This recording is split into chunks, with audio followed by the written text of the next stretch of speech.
बिस्मिल्लाहिर्रहमानिर्रहीम। अस्सलाम वालेकुम दोस्तों, मैं Reet Saleem. Welcome to my YouTube channel novel orchid. कैसे हैं आप सब लोग? तो गाइस आज हमने नावल पढ़ना है। अगर आपने मेरे चैनल नावल ऑर्चिड को सब्सक्राइब नहीं किया तो सब्सक्राइब कर लें और साथ में बेल आइकन भी प्रेस कर लें ताकि आने वाली वीडियो आपको मिलती रहे। कोशिश यही है कि आज ये कंप्लीट हो जाए नावल। वापस कब आओगे? मलिहा ने गाड़ी पार्क करते हुए ज़ाहिर की तरफ सवालिया नज़रों से देखते हुए पूछा। तकरीबन 1 महीने बाद, वो मुख्तसरन कहते हुए बैक सीट से अपना बैग निकालने के लिए पीछे मुड़ा। क्या 1 महीने बाद? वो शायद हैरान हुई थी। हाँ भाई, इसमें हैरान होने वाली क्या बात है? वो इसके अंदाज पर मुस्कुराते हुए गाड़ी से उतरा। तुम इससे पहले इतना अरसा मुझसे दूर थोड़ी गए हो जो मैं हैरान ना हूँ। वो गाड़ी लॉक करते हुए नॉर्मल अंदाज में बोली, लेकिन इसकी बात ने उज़ैर को कुछ और ही सोचने पर मजबूर कर दिया, इसलिए वो धीरे से मुस्कुरा उठा।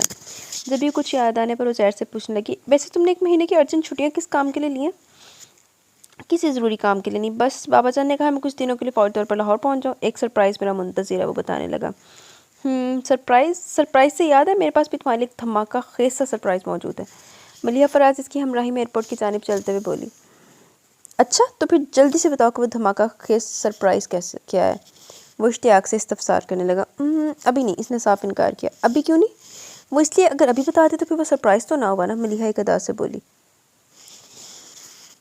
कम ऑन यार, सस्पेंस मत क्रिएट करो और जल्दी से बता दो, वरना फिर मेरी छुट्टियां यही सोचने में गुजर जाएंगी कि क्या है आखिरी सरप्राइज़ में। वो बेताबी से बोला तो मलिहा को हंसी आ गई। ऐसी भी क्या बेताबी है जनाब को जानने में? तुम नहीं जानती मेरी बेताबी को मलिहा फराज। वो दिल में इससे मुखातिब और बज़ाहिर मुस्कुराने पर इक्तफा किया। जब तुम वापस आओगे तब मैं तुम्हें अपने धमाका के सरप्राइज़ के मुतालिक बताऊंगी, समझे? वो दोनों एयरपोर्ट के अंदर दाखिल हो चुके थे। फ़्लाइट की अनाउंसमेंट हो चुकी थी, जो उज़ैर अहमद सदीकी मज़ीद बहस करने की बजाय से इजाज़त लेने लगा। ओके, तो फिर मैं चलता हूँ। ठीक 1 माह बाद इंशाल्लाह दोबारा यहीं तुमसे मुलाकात होगी। वो बोला। इंशाल्लाह ज़रूर, वो मुस्कुराते हुए बोली। अल्लाह हाफिज़।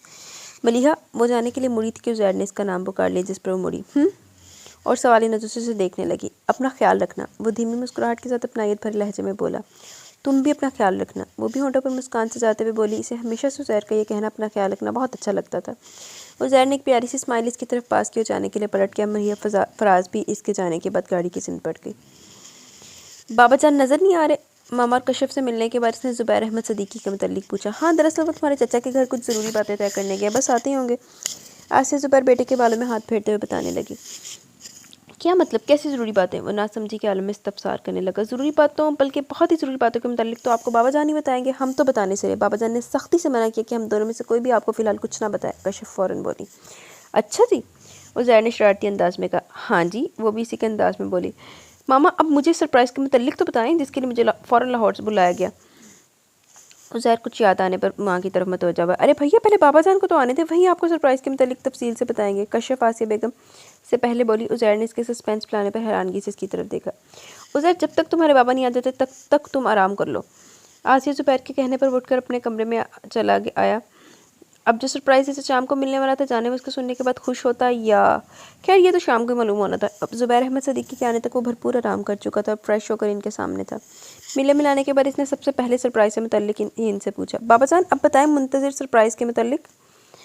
अरे बरखुदर, इतनी भी क्या जल्दी, थोड़ा सब्र कर लो, फिर आराम से बात करेंगे। नहीं बाबा जान, अब मुझसे मज़ीद सब्र नहीं होता। यकीन करें, जिस दिन आपने मुझे बताया कि उस दिन से सब्र करके खुद के बहुत आजमा चुका, अब मज़ीद इंतज़ार नहीं कर सकता। वो नफ़ी में सर लाते हुए बरजस्ता अंदाज में जानने की बेचैनी थी। ठीक है, तो फिर सुनो।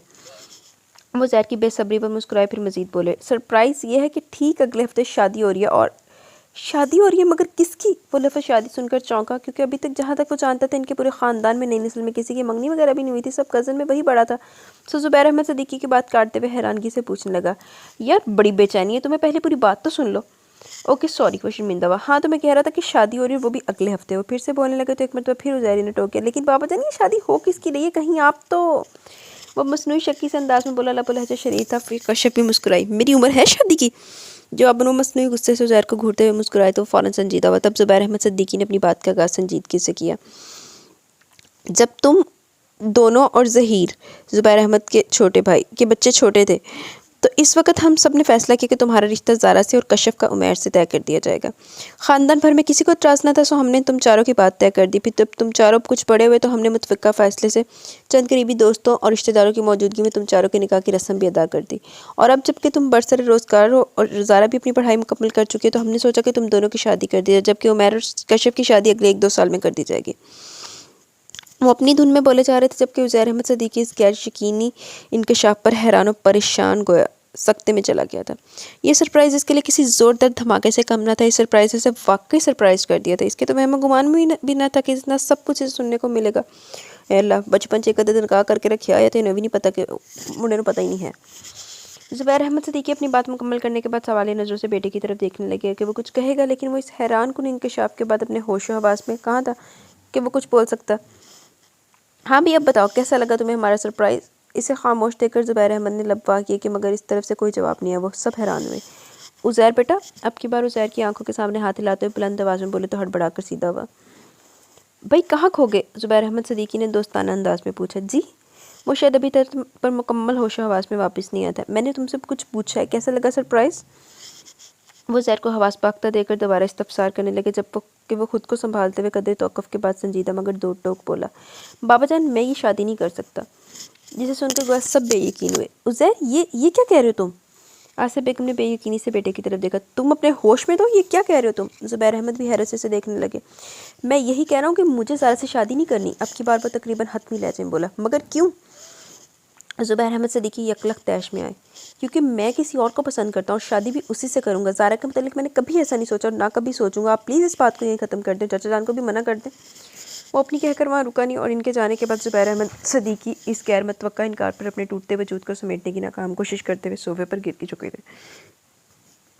भाई पहले बात तो आपको बचपन में अपनी गंदी औलाद की करनी नहीं चाहिए थी निकाह। तुझे कर ही दिते सी ते फिर कम से कम उन्होंने दसो तो सही ना। हुण एंड टाइम ते तुसीं बंब धमाके फोड़ रहे हो उहदे सिर ते उन्हें ते गैर मुतवक्का रिएक्ट करना ही है। उज़ैर अपने कमरे में चला। इसका मूड जो कुछ देर पहले खासा खुशगवार था, इतना ही अपसेट था। इसका सारा वजूद गुस्से से खोल रहा था। अपनी शादी का सुनकर तो वो तो जैसे सख्ते में चला गया। चंद साने वो कमरे में इधर से उधर परेशानियों इस्तराब में टहलता रहा, मगर फिर कुछ सोचने के बाद आगे बढ़ा और अपने मोबाइल उठाकर ज़हीर अहमद के घर का नंबर डायल करने लगा। 2-3 बेल जाने के बाद दूसरी तरफ से हेलो की आवाज़ उभरी और खुशकिस्मती के ज़ारा ने कॉल रिसीव की। वो आवाज़ पहचान चुका था जब भी कदरे तौक़ुफ़ के बाद संजीदगी से कोई आवाज़। ज़ारा, मेरी बात को और से सुनो। अब मैं तुमसे जो कुछ कहने वाला इसको कबूल करने में हम दोनों की भलाई है, सो मेरी बात को गौर से सुनना और इस पर अमल भी करना। उज़ैर कुछ पल को रुका तो दूसरी जानिब अव्वल तो ज़ारा इसकी कॉल पर हैरान थी और अब हैरान और परेशान इसकी बातों को समझने की नाकाम कोशिश करने के बाद बोली, मैं समझी नहीं आप क्या कहना चाहते हैं। देखो ज़ारा, मैंने अपनी पूरी ज़िंदगी में तुम्हारे मुतालिक कभी नहीं सोचा। मेरा मतलब कि हम दोनों की शादी के मुतालिक हम दोनों कज़न्स एंड दोस्त भी हैं, मगर मेरे दिलो दिमाग में कभी तुम्हारे इस रिश्ते से मुतालिक कोई एहसास और जज्बात पैदा नहीं हुए। तो तुमसे मैं शादी नहीं कर सकता। तुम चचा जान को इनकार कर दो। वो रखाई उस सफाक लहजे में कहता। कुछ पल को रुका। इस दौरान दोनों तरफ खामोशी रही। उज़ैर मुंतज़िर था कि वो कुछ बोले, लेकिन दूसरी तरफ से मुकम्मल सकूत था। सो वही दोबारा बोला। ज़ारा, तुम मेरी बात सुन रही हो ना? वो पूछ रहा था जबकि ज़ारा सिद्दीकी का वजूद धमाकों की जद में था। उज़ैर की आवाज़ पर इसने अपने साख्त होते वजूद के साथ बमुश्किल इर्द गिर्द नज़र दौड़ाई।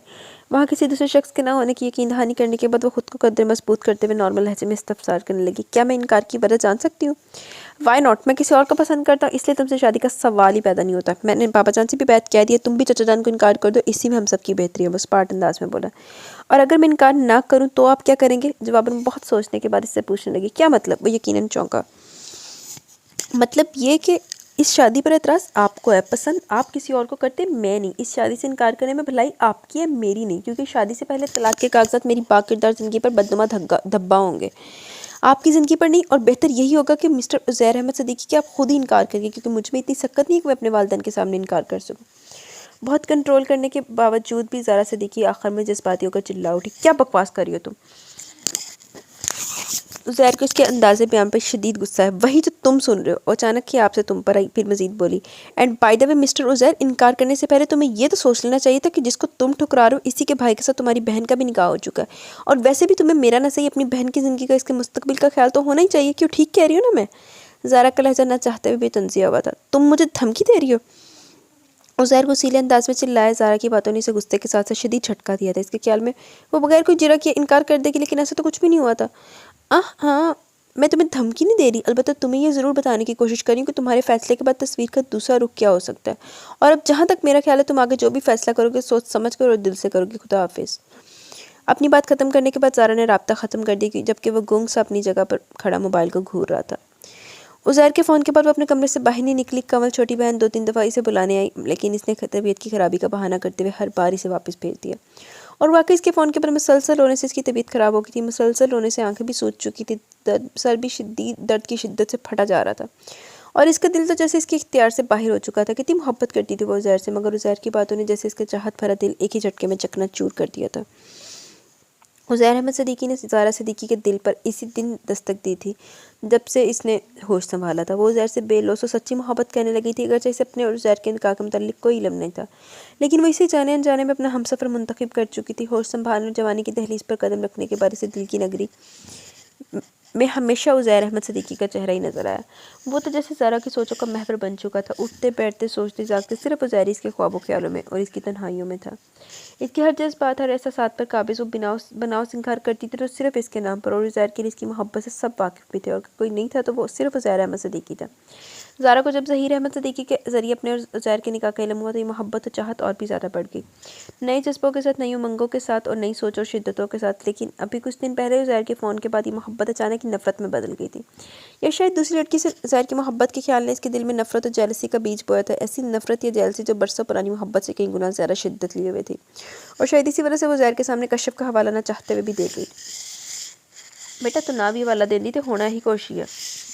मलिहा फराज से पहली मुलाकात में वो जान के कि यही वो है जो इसके ख्वाबों की शहज़ादी, जो अक्सर इसके ख्वाबों में आकर इसे चाहत भरी शरारत से अपनी तरफ माइल करती और फिर घंटों इससे बातें करती रहती। चाहतों के सफ़र में इसकी हमसफ़र रहती, जिसका धुंधला सा चेहरा वो कभी वाज़ेह तौर पर नहीं देख सका। लेकिन आज वो धुंधला चेहरा मलिहा फराज की सूरत में बिल्कुल साफ शफाफ होकर इसके सामने खड़ा था। मलिहा से चंद मुलाकातों के बाद ही दोनों में गहरी दोस्ती होगी और शायद इसे मलिहा से मोहब्बत भी। और फिर मलिहा फराज की फ्रैंक लहजे में की गई आम बातों को भी वो इसकी तरफ से मोहब्बत का इजहार समझने लग गया, मगर अभी तक खुद इसके सामने अपनी मोहब्बत का खुलकर इतराफ़ नहीं कर सका था। ज़ारा सिद्दीकी को इसने हमेशा अपनी कज़न की हैसियत से देखा था, इससे ज़्यादा नहीं वो अपने दिल में ज़ारा के लिए प्यार, इश्क, मोहब्बत को परवान चढ़ा था। इसके नज़दीक ज़ारा का हवाला तक तो ठीक था, मगर शादी के मुताल्लिक सोचना इसे कभी गवारा न था, और यही वजह थी कि आज अपने और इसके निकाह के मुताल्लिक जानकर भी कोई जज्बा मोहब्बत इसके दिल में नहीं जागा था। मलिहा फराज इसके अंग अंग में रच बस चुकी थी। मलिहा के अलावा कोई और इसकी ज़िंदगी में आई है, इसे हरगिज़ गवारा न था। अलबत्ता ज़ारा की तरफ से हरी झंडी मिलने के बाद वो कुछ परेशान सा हो गया था। उज़ैर के इनकार से बहुत हर्ट हुए थे। इनके वहमो गुमान में भी न था कभी इनके फ़ैसले को कबूल करने से परेशानी इनकार भी कर सकता है। ज़ुबैर अहमद सिद्दीकी को जहाँ बेटे की शादी से इनकार करने पर शदीद सदमा पहुंचा, वहीं इन्हें ये परेशानी अलग सता रही थी। वो अपने भाई को क्या जवाब देंगे? इन्हें क्या बताएंगे कि उज़ैर ने शादी से क्यों इनकार कर दिया? लोग क्या कहेंगे? एक हफ्ते पहले शादी क्यों रुक गई? शादी के रुक जाने से दोनों घरों में जो क़यामत आएगी, इसके असरात क्या होंगे? ऐसे बहुत से सवालात थे जो घर के मकीनों के जहन में गर्दिश कर रहे थे। ज़ुबैर अहमद सुबह से कमरे में बंद थे। उज़ैर दोबारा इनके सामने नहीं आए। तुमने बात की इससे? आज से ज़ुबैर जैसे कमरे में दाखिल हुए वो पूछने लगे। नहीं, अभी तक वो अपने कमरे में है। इससे बुलाओ, मैं कोई भी हतमी फैसला करने से पहले एक मरतबा फिर इसकी राय लेना चाहता हूँ। मैं बुलाती हूँ उसे, कहते वो कमरे से बाहर निकल गई। ज़ुबैर अहमद ज़हीर अहमद से बात करने से पहले आखिरी मरतबा उज़ैर से हतमी फ़ैसला लेना चाहते थे। आसिया बेगम शौहर से कहने पर बेटे को बुलाने गई, लेकिन इससे पहले कि वो दरवाज़ा खोलकर अंदर दाखिल होती उन्हें उज़ैर की आवाज़ सुनाई दी तो वो बाहर ही रुक गई। कश्यप, तुम बाबा जान से बात करके तो देखो प्लीज़। भैया, मैं इस सिलसिले में आपकी कुछ मदद नहीं कर सकती, वो आहिस्ती से कहते हुए साफ इनकार कर गई। मगर क्यों? क्योंकि मैं नहीं चाहती कि ज़ारा की बजाय कोई और मेरी भाभी बने। मैंने खुद बाबा जान से आपकी और ज़ारा की शादी के लिए बात की थी। तब मुझे बाबा जान ने बताया कि आप दोनों का निकाह उन्होंने बचपन में ही कर दिया था। यकीन करिए, सुनकर मुझे बहुत खुशी हुई थी। मेरी शुरू से ख्वाहिश थी कि ज़ारा आपकी दुल्हन बने। ज़ारा पागल हो चुका मैं सुबह से ज़ारा की गिरदान सुनकर। ये अकलखती गुस्से में आकर इसकी बात काटते हुए धीमे धीमे लफ्ज़ों में चिल्लाया। कश्यप इसके चिल्लाने पर सहम गई थी, मगर वो जल्दी खुद पर कंट्रोल करते हुए मजीद बोला। अब की बार इसके लहजे में शगुफ्तगी थी। तुम एक मरतबा मलिहा से मिलकर तो देखो कश्यप, वो बहुत अच्छी है। मुझे किसी से नहीं मिलना, ज़ारा ही आपकी दुल्हन और मेरी भाभी बनेगी बस। और अगर आपको ये मंजूर नहीं तो प्लीज़ आइंदा मुझसे बात करने की ज़रूरत नहीं है। कश्यप के लहजे में कतियत थी। इसी वक्त आसिया बेगम कमरे में दाखिल हुई। मामा, आप इन्हें देखते हुए उठ खड़ा हुआ। तुम्हारे बाबा तुम्हें बुला रहे हैं। तमाम बातें सुन चुकने के बाद वो कुछ न बोली, अलबत्ता इसे इत्तला देकर वापस पलट गई। कश्यप इनके पीछे बाहर निकली। थोड़ी देर बाद वो भी ज़ुबैर अहमद सिद्दीकी के सामने खड़ा था। अब क्या फ़ैसला तुम्हारा? वही जो पहले था, वो मुख्तसर मगर स्पार्ट अंदाज में बोला। यानी तुम ये शादी नहीं करोगे? आखिर चाहते क्या हो तुम? सारी दुनिया में सबके सामने हमें बदनाम बेइज्जत करना चाहते हो, या फिर ये चाहते हो कि लोगों की नज़र में हम अपनी इज्जत और नामूस को बरकरार रखने के लिए ख़त्म कर लें खुद को? और अगर तुम यही चाहते हो तो जाओ, वो सामने दराज में रिवॉल्वर पड़ा, उठाओ और सारी की सारी गोलियां मेरे सीने के पार कर दो। बहुत ज़बत के बावजूद भी चिल्ला उठे। बाबा जान, मैंने ऐसा कब चाहा है? वाकई शर्मिंदा व बेबसी से बोला, अलबत्ता आवाज़ धीमी थी। ऐसा नहीं चाहते तो फिर इनकार क्यों करो? तुम मुझे बताओ क्या कमी है ज़ारा में? कोई कमी भी नहीं है ज़ारा में बाबा जान, लेकिन मैं फिर भी से शादी नहीं कर सकता। उज़ैर ने फिर इनकार किया। क्यों? ज़ुबैर अहमद सिद्दीकी गुस्से से दहाड़े। क्योंकि मैं मलिहा से शादी का वादा कर चुका हूँ। ये अचानक जहन में आने वाले झूठ इसने जवाब के तौर पर इस्तेमाल किया कि शायद इससे वो मान जाए। एक वादे की खातिर तुम बरसों पहले के किए निकाह को तोड़ना चाहते हो? ज़ुबैर अहमद एक लम्हे में इसे लाजवाब करके। तुमने शायद अपना फैसला करने और सुनाने से पहले ये नहीं सोचा कि तुम्हारे इनकार से क्या कुछ हो सकता है। दोनों घरों में तुम्हारे फैसले से क्या क़यामत बर्पा हो सकती है। तुम शायद अपने फैसले की तकमील के बाद खुश आबाद ही होगे, लेकिन जहाँ तुम्हारी वजह से ज़ारा की ज़िंदगी बर्बाद होगी वहाँ वहीं कश्यप की ज़िंदगी भी बर्बाद हो सकती है। मैंने तुम्हें हम यहाँ इसलिए बुलाया कि तुम कोई भी हतमी फैसला करने से पहले अपने इर्द गिर्द मौजूद लोगों के मतलब एक बार तुम्हारा सोच लो, शायद इनके मतलब सोचने से तुम एक बेहतर फैसला कर सको। वो बोले जा रहे थे और उज़ैर खामोशी से सुने जा रहा था। जहाँ इसे अपनी खुशियाँ अजीज़ थी वहीं अपनी इकलौती और लाडली बहन की खुशियाँ भी अजीज़ थी। कमरे में इस वक्त मुकम्मल खामोशी थी। ज़ुबैर अहमद और आसिया बेगम इसकी तरफ उम्मीद भरी नज़रों से देख रहे थे, जबकि वो किसी गहरी सोच में गुम शायद कोई हतमी फैसला कर रहा था। कश्यप भी आसिया बेगम के कहने के मुताबिक थोड़ी देर में हाथ में की ट्रे लिए आ गई। कमरे में छाई खामोशी को एक मरतबा फिर ज़ुबैर अहमद सिद्दीकी की भारी आवाज़ ने तोड़ा। अगर तुम इस लड़की से शादी का वादा कर चुके तो ठीक है, तुम अपना वादा ज़रूर निभाओ, लेकिन इससे पहले तुम्हें ज़ारा से शादी करना होगी। अगर तुम्हारा निकाह ना हुआ तो और बात थी। ज़ुबैर अहमद सिद्दीकी हवस खामोश था। देखो ज़ुबैर बेटा, तुम्हारे पापा ठीक कह रहे हैं, अगर निकाह ना हुआ तो यकीनन हम तुम्हारे फैसले पर गौर करते, मगर अब बात की नवैयत और है। अब जबकि निकाह भी हो चुका, हम शादी की तारीख भी तय कर चुके, तो हम सबकी खातिर तुम इनकार मत करो, ये हमारी इज्जत का सवाल है। दोनों बाप बेटे के गुफ्तगू के दौरान आसिया बेगम पहली मरतबा बोली। उज़ैर चंद साने खामोश रहने के बाद कश्यप की तरफ देखते हुए गोया बा, ठीक है मामा, मैं सिर्फ कश्यप की खातिर ये शादी करूंगा, जबकि शादी के बाद शायद मैं ज़ारा को इसका हक ठीक तरीके से ना दे सकूं, और वो भी शायद इस रिश्ते को मजबूरन कबूल करे। आप लोग बाद में मुझसे गिला मत कीजिएगा। और बाबा जान, जहाँ तक दूसरी शादी का सवाल है वो तो मैं ज़रूर करूँगा। वो संजीदगी से बात खत्म करते एक झटके से कमरे से निकल गए, जबकि इसकी बातों ने ज़ुबैर अहमद सिद्दीकी को नए सिरे से उलझन में डाल दिया। आप परेशान मत हो, इंशाल्लाह शादी के बाद सब ठीक हो जाएगा। आसिया बेगम ने इन्हें परेशान देखकर गोया तसल्ली दी तो इन्होंने इस बात में सर हिला दिया। उज़ैर के इकरार के बाद शाम को ज़ुबैर अहमद बीवी के साथ भाई के घर गए ताकि चंद ज़रूरी बातें तय कर लें। और ज़ारा को जब इनके आने की मकसद पता चला तो इसे हैरत का शदीद झटका लगा। इसका दिल चाह के जाकर सबके सामने कह दे कि इसे उज़ैर से शादी नहीं करनी, मगर फिर कुछ सोचते हुए इसने अपना इरादा बदल दिया और कुछ देर सबके पास बैठने के बाद अपने कमरे में चली और आधे उज़ैर का नंबर डायल करने लगी। उज़ैर जो सारा दिन उलझन और परेशानी में गर्क रहा था, आखिरी फैसला सुनाने के बाद कमरे में आकर आराम की घर से सोने की कोशिश कर रहा था। अचानक होने वाली मोबाइल बेल पर कदर तौक़ुफ़ के बाद आंखें मसलता उठ बैठा। मोबाइल स्क्रीन पर नजर आ रही तो चचा के घर का नंबर नजर आया। पहले तो वो हैरान हुआ, फिर कंधे झुकाते हुए येस का बटन प्रेस करके मोबाइल कान से लगाते बेदिली से बोला, हेलो। लगता है बहुत सोच समझ कर और दिल से फैसला किया तुमने। उज़ैर के हेलो के जवाब में दूसरी जानिब ज़ारा की तंज़ी आवाज़ उभरी। ज़ारा ने के अंदाज ने उज़ैर को चौंकने पर मजबूर कर दिया। दिल से तो नहीं, अलबत्ता सोच समझ कर ज़रूर फैसला किया। उज़ैर की नींद तो उड़न छू हो ही चुकी थी, अलबत्ता चंद साने खुद को सेट करने के बाद वो बोला, वैसे मैं हैरान हूँ कि तुमने इतना बड़ा फैसला इतने कम वक्त में कैसे कर लिया। आप देखो ना, शादी के एक दिन का खेल तो नहीं है जो सोचे समझे बगैर या फिर एक ही लम्हे में हाँ या ना करने का फैसला कर लिया जाए। ज़ारा के बोलने का अंदाज़ा ऐसा था जैसे वो किसी बहुत छोटे से बच्चे को कुछ समझाने की कोशिश कर रही है। उज़ैर हैरान से इसे सुने जा रहा था, फिर कदर तौक़ुफ़ के बाद वो मज़ीद बोली, ये तो उम्र भर निभाने का नाम है, साथ निभाने का नाम है, और अक्सर जल्दबाजी में या नासमझी में किए गए फैसले इस रिश्ते को ऐसे नाजुक मोड़ पर ले आते जहाँ से ये तुम ये सब मुझे क्यों बता रही हो। ज़ाहिर की बात काटते हुए बोला, इसलिए कि तुम भी इन्हीं लोगों में से हो जो जल्दबाजी में किए गए फैसले पर बाद में पछताते हैं, लेकिन तब तक बहुत देर हो चुकी होती है। वो बड़े आराम से बोली, तुम कहना क्या चाहती हो। उज़ैर को इसकी बातें और इसका अंदाज़ किसी हद तक तपा गया। मुझे लगता है तुमने किसी मजबूरी के तहत शादी के लिए हामी भरी। क्यों, ठीक कह रही है ना मिस्टर उज़ैर अहमद सिद्दीकी। ज़ारा इसके सवाल को इग्नोर करते हुए कदर तौक़ुफ़ के बाद तंज़िया लहजे में पूछने लगी, शट अप। इससे पहले वो मज़ीद कुछ कहती उज़ैर ने गुस्से से चिल्लाते हुए लाइन काट दी। दूसरी जानिब ज़ारा सिद्दीकी इसके अमल पर मुस्कुराई थी। एक पहले मुंडा सड़िया पे उत्तो ज़ारा बाजी ने ना होर साड़ा नस्ते फोन कर दिता। कोई नहीं, उन्हें भी तेन साड़िया सी ते इंतकाम हक बनता तेरा। एक हफ्ता बड़ी तेज़ी से शादी तैयारियों की नज़र हो गया। तमाम करीबी रिश्तेदार शादी से 1-2 दिन पहले पहुंच गए। कराची से आने के बाद उज़ैर ने एक मरतबा भी मलिहा से बात नहीं की, बल्कि अपना मोबाइल ऑफ करके अलमारी में रख दिया कि कहीं मलिहा खुद से फ़ोन ना कर दे, क्योंकि इस वक्त वो जिस ज़हनी कैफियत और आजमाइश से गुजरा था इसके लिए बहुत तकलीफ दे परेशान कुन थी। उज़ैर शादी की तमाम रस्मात में भी ना चाहते हुए भी शिरकत कर रहा था। ज़ुबैर अहमद सिद्दीकी के लिए उज़ैर का तमाम रस्मों में शिरकत करना ही काफ़ी था। और फिर ज़ारा विदा होकर एक घर से दूसरे घर में आ गई। रीत रिवाज के मुताबिक छोटी मोटी रस्मों के बाद इसे उज़ैर के कमरे में पहुंचाया गया। पूरा कमरा सुर्ख गुलाबों के फूलों से सजाया गया था, इसकी वजह से पूरा कमरा फूलों की भीनी भीनी सी खुशबू से महक रहा था। ज़ारा बेड के बस में बैठी हुई थी। ज़ारा ने एक तायराना निकाह अपने इतराफ़ में दौड़ाई और जायज़ा लेने लगी। फिर कुछ सोचते हुए बेड से उधर को वार्डरोब की तरफ चली गई और एक सादा सा जोड़ा निकाल कर वॉशरूम में घुस गई। फिर थोड़ी देर बाद वही सादा सा जोड़ा ज़ेब तन के वॉशरूम से निकली। अब के चेहरा मेकअप से आ रही था, एक हाथ में से तमाम ज़ेवरात पकड़े हुए थे जिन्हें ड्रेसिंग टेबल की दराज में रखकर मज़े से आराम सुकून अपने अंदर उतारती बेड पर आन बैठी। उज़ैर अभी तक कमरे में नहीं आया था, सो वो रवायती दुल्हनों से हटकर इसका इंतजार किए बगैर लाइट ऑफ करके बेड के कोने में लेट गई और हाथ आंखों पर रखकर सोने की कोशिश करने लगी। वो भी सोने के लिए लेटी थी, किसी दरवाज़ा खुलने की आवाज़ आई। ज़ारा का दिल एक लम्हे को सहमा, मगर फिर अगले ही पल इसने खुद को मजबूत जाहिर करते हुए करवट बदली। उज़ैर कमरे में दाखिल होते बुरी तरह ठिठक सा गया। आहिस्ते से दरवाज़ा लॉक करने के बाद आगे बढ़ा और हाथ बढ़ाकर लाइट ऑन कर दिया। फिर जो मंजर इसे देखने को मिला वो इसे हैरान करने के लिए काफ़ी था।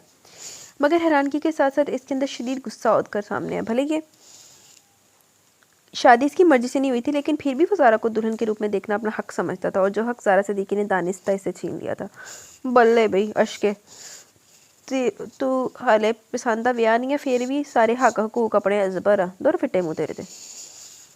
हमारे गुस्से और तैश के वो चील की मानित आगे बढ़ा और एक जोरदार झटके से झंझोर डाला, और ज़ारा जिसकी आमद से बाखबर खुद को जोता जाहिर करी थी, अचानक अफ्तार पर हड़बड़ा कर उठ बैठी। क्या है ये सब? इसे अरूसी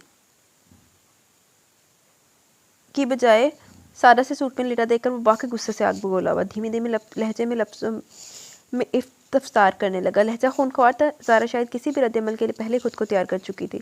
सो चेहरे पर मध्यम मगर तंजिया मुस्कुराहट लाते हुए सुकून से बोली, वही जो तुम चाहते थे। क्या बकवास करी तुम? इसका पारा मजीद हाई हुआ, जबकि ज़ैर के बरक्स ज़ारा बड़े सुकून में थी। अब इतने भी मासूम मत बनो तुम, वो तमस्कराना अंदाज में बोली, फिर तौक़ुफ़ के बाद अपनी बात में मजीद इजाफा करने लगी। तुमने सोचा होगा कि मैं तुम्हारे इनकार के बावजूद रवायती दुल्हनों की तरह तुम्हारा इंतजार करूंगी कि कब तुम आओगे, कब घूंघट उठाकर हमेशा साथ निभाने के सच्चे झूठे वादे करोगे। ज़ारा इसके मुकाबिल खड़ी कुछ देर को रुकी। जब मैं हमारे निकाह के मतलब जानती भी नहीं थी इस वक्त से, बल्कि जब से मैंने होश संभाला था, तब से अपनी तमाम खुशियाँ, तमाम सुखों, हर ख्वाब और तमाम यादों में सिर्फ एक ही शख्स को पाया। और जानते हो ज़ैर अहमद वो शख्स कौन था जिसे मैंने सोचा, जिससे मैंने हमेशा चाहा? तुम थे वो शख्स ज़ैर, तुम थे वो शख्स जिसके साथ दानिस्ती और नादानिस्ती में मैंने खुद को मंसूब कर लिया। और मैं पागल थी जो हमेशा ये समझती थी कि तुम भी मुझे इतना ही चाहते हो जितना मैं तुम्हें चाहती हूँ। हमेशा यही समझती थी कि मेरी मोहब्बत, मेरा प्यार एक तरफा नहीं, मेरी तरह तुम भी हर चेहरे में मुझे महसूस करते होगे, मुझे तलाशते होगे। और हमेशा बंद करो अपनी बकवास, तुम्हारी इन बातों से मैं तुम्हारी तरफ माइल होने वाला नहीं। प्यार मोहब्बत की बातें सुनाकर तुम ये चाहती कि मैं मजबूरी में की गई शादी को दिल से कबूल कर लूँ, तो सुनो ज़ारा सिद्दीकी, मैं तुम्हारी इन बातों से पिघलने वाला नहीं हूँ। ये शादी सिर्फ एक मजबूरी में किए गए फैसले की बिना पर हुई है। और एक बात कान खोल कर सुन ले, मैं मजबूरी में किए गए इस फैसले को कभी दिल से कबूल नहीं करूँगा। वह जुनून से बोले जा रही थी जब उज़ैर इसकी बात काटते हुए कतियत से बोला, फिर अगले ही लम्हे वॉशरूम की तरफ बढ़ने लगा जब ज़ारा की आवाज़ ने इसके बढ़ते कदमों को रुकने पर मजबूर कर दिया। मैं चाहती भी नहीं हूँ कि तुम इस रिश्ते को दिल से कबूल करो, क्योंकि तुम्हारे एक इनकार ने मेरे दिल में मौजूद तमाम मोहब्बतों को तमाम जज्बों आरजुओं को एक पल में नफरत में बदल लिया। और नफरत इस मोहब्बत से कई गुना बढ़कर है जो मैं कभी तुमसे की थी। और जहाँ तुमने मजबूरी में ये शादी की, वही मैंने भी ये शादी मजबूरन की है। लेकिन फ़र्क सिर्फ इतना कि मैं तुम्हारी फ़िक्र थी और मुझे मेरे माँ बाप की इज्जत प्यारी थी। और इस शादी के लिए रजामंदी जाहिर करने से पहले मैंने खुद से अहद किया था कि तुमसे मेरा रिश्ता सिर्फ कागजी होगा, इससे आगे कुछ नहीं। वो इत्मीनान से कहती बेड पर लेट के उज़ैर इसकी बातों को नज़रअंदाज करता एक सरसरी सी निगाह पर डालता वॉशरूम की तरफ बढ़ गया। थोड़ी देर बाद वो फ्रेश होकर नाइट ड्रेस में वॉशरूम से बाहर आया और बाल बनाने लगा। ज़ारा इसे देखते उठ बैठी। जब तक वो बाल बनाकर बेड के दूसरे किनारे पर आ बैठा तो ज़ारा इसकी तरफ हैरत भरी नज़रों से देखते हुए इस्तफसार करने लगी, तुम यहाँ सोगे? क्या मतलब? उज़ैर गैर मतवा का सवाल पर यकीनन चौंका।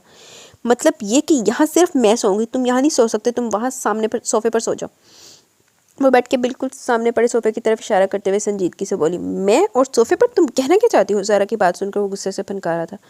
ज़ारा पर इसके गुस्से का रत्ती बराबर भी असर न हुआ। मैंने तुमसे पहले कह दिया था कि हमारा रिश्ता सिर्फ कागजी हद तक होगा, इससे आगे कुछ नहीं। सो बेहतर यही होगा कि तुम इस रिश्ते को कागजी हद तक रखने का अहद तुमने किया, मैंने नहीं। और वैसे भी मैं तुम्हें छूने का, तुम पर हुक्म चलाने का और इसके अलावा हर किस्म का शरीर कानूनी हक रखता हूँ, जिसे इस्तेमाल करने से मुझे कोई नहीं रोक सकता, तुम भी नहीं। उज़ैर इसकी बात काटते खासे चैलेंजिंग अंदाज में बोला। अब कि ज़ारा के पास कोई जवाब नहीं थे, सो वो खामोशी। उज़ैर ने इसकी खामोशी पर तंज़िया मुस्कुराहट चेहरे पर सजाई बेड से उतरते हुए दोबारा गोया हुआ, तुम्हारी खामोशी से साफ जाहिर है कि मैंने जो कुछ कहा तुम इसे मानती और मानना भी चाहिए, है ना?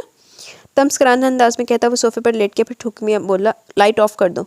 हमारे यहाँ एक रस्म होती है मौत दिखाई, जिसमें दूल्हा दुल्हन को देखता है और कोई गिफ्ट वगैरह देता है। उज़ैर को लेटते देखकर वो कुछ सोचने के बाद आवाज़ बुलंद बोली। उज़ैर ने चौंक कर इसकी तरफ देखा, फिर तंज़िया मुस्कुराहट के साथ बोला, अच्छा, मेरा नहीं ख्याल कि तुमने कोई गिफ्ट वगैरह लिया होगा। बिल्कुल दुरुस्त ख्याल है तुम्हारा। बस बात में सर लाते हुए गोया। हालांकि इसने गोल्ड की रिंग ज़ारा के लिए ली हुई थी, लेकिन इसे दुल्हन के रूप की बजाय आम सादा चोलियों में देखकर अपना इरादा बदल दिया।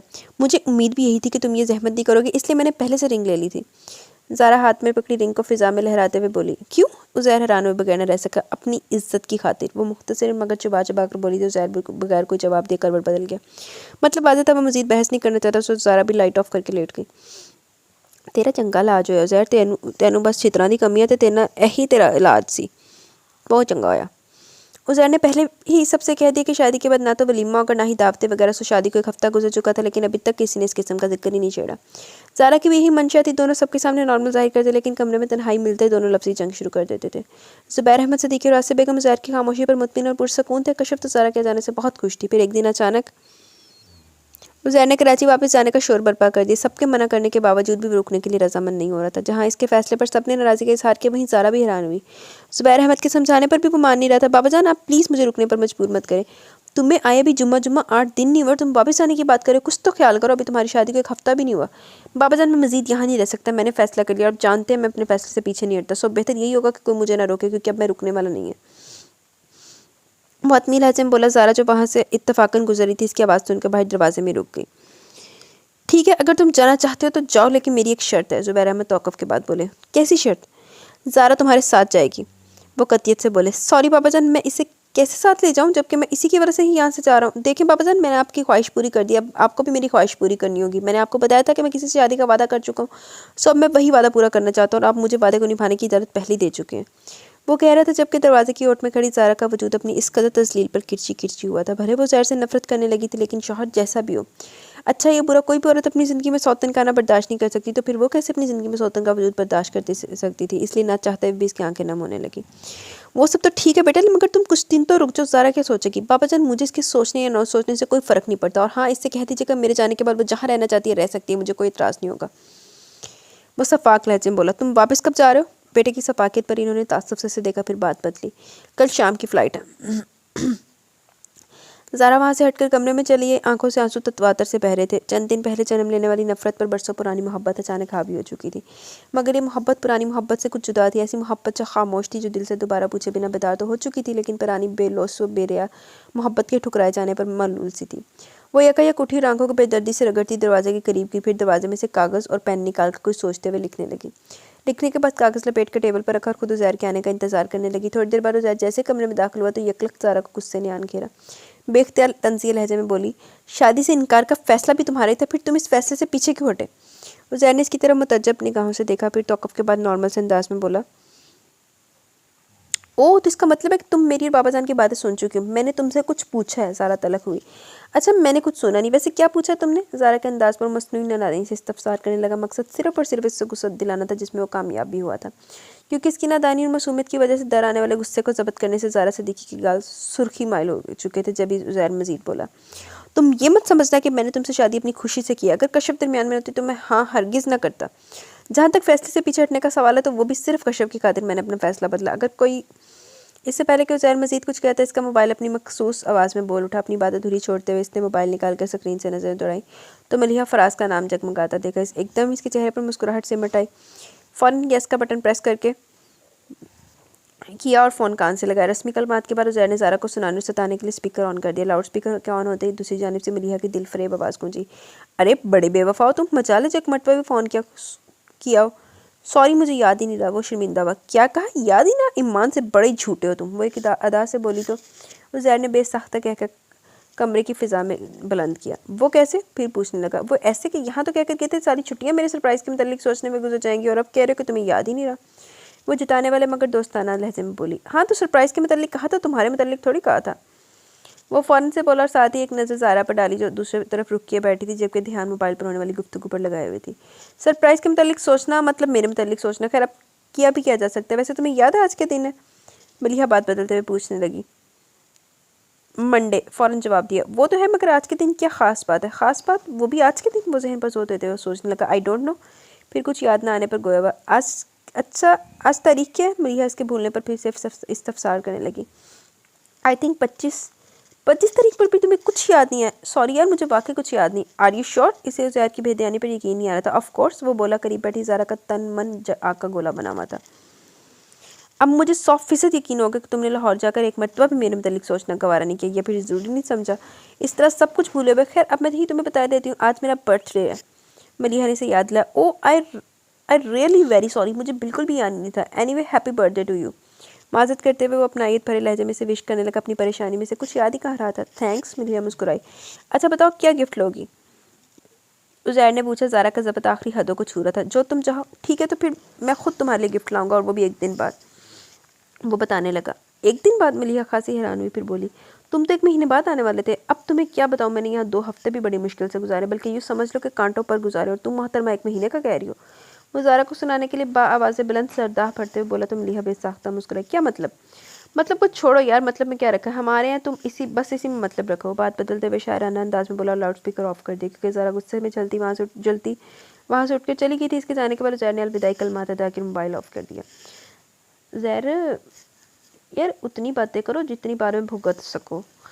तू गल्लां दी खटियां खानियां तो बाद चो चित्तर ही खाने। तू क्या है ये मोहब्बत, क्यों होती है ये मोहब्बत, क्यों मोहब्बत अपने कदरदानों को आजमाइश में धकेलती है? आखिर क्या है ज़ैर तुम में ऐसा जो मेरा दिल तुम्हारी तमन्ना करता है? मेरे जज्बात एहसास, मेरी मोहब्बत, मेरी चाहत, मेरी आरजुओं उमंगों में क्या कमी देखी है तुमने जो किसी और से मोहब्बत करते हो? और मैं फिर भी तुमसे मोहब्बत करती हूँ। शायद इसी को बेलौस बेरिया मोहब्बत की निशानी कहते हैं। क्यों ज़ैर तुम्हें मेरी आंखों में अपना अक्स दिखाई नहीं देता? सारा मुसलसल सोचे जा रही थी और उलझती जा रही थी। तुमने मुझसे बेवफाई की है, मैं तुम्हें कभी माफ़ नहीं करूँगी, लेकिन फिर भी तुम ही हो मेरे इस दिल में, मेरी सोचों, चाहतों, मेरी शिद्दतों में। मैं तो तुमसे नफरत करने लगी थी, फिर क्यों मेरा दिल तुम हर चाय को दोबारा चाहने लगा? आखिर क्यों? तंग आकर ज़ारा ने बैठकर उनसे टेक लगाई और आंखें मूंद ली। बहुत से सवाल दिलो दिमाग में गर्दिश करे थे और वो थी कि पत्थर का बुत बने सुन दिमाग के साथ मोहब्बत में ठुकराए जाने पर आंसू भी ना बहा सकी थी। आंसू तो कहीं दूर मंचमंद हो गए तो वो खुद भी रोध होकर खुद को इस सच्चाई के सामने बेबस मजबूर जाहिर नहीं करना चाहती थी।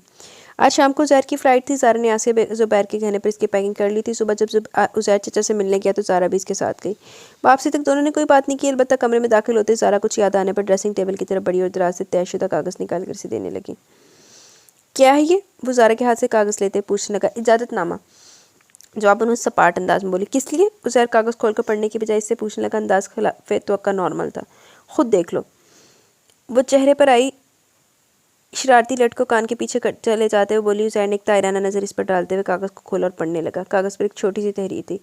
मैं ज़ारा सिद्दीकी अपने पूरे होशो हवास में अपने शौहर उज़ैर अहमद सिद्दीकी को दूसरी शादी की इजाज़त देती हूँ, बशर्त यह कि उज़ैर की दूसरी शादी के बाद हमारे दरमियान सिर्फ़ और सिर्फ कागज़ी रिश्ता बरकरार रहेगा। Zara Siddiqui. What is this? तहरीर पढ़ने के बाद इसका गुस्सा हद से ज़्यादा सवा हो गया। कागज़ ज़ारा के चेहरे पर फेंकते हुए गुस्से से फनकारा। चाहती क्या हो तुम? उज़ैर ने गुस्सा ज़ब्त करना मुश्किल हो रहा था।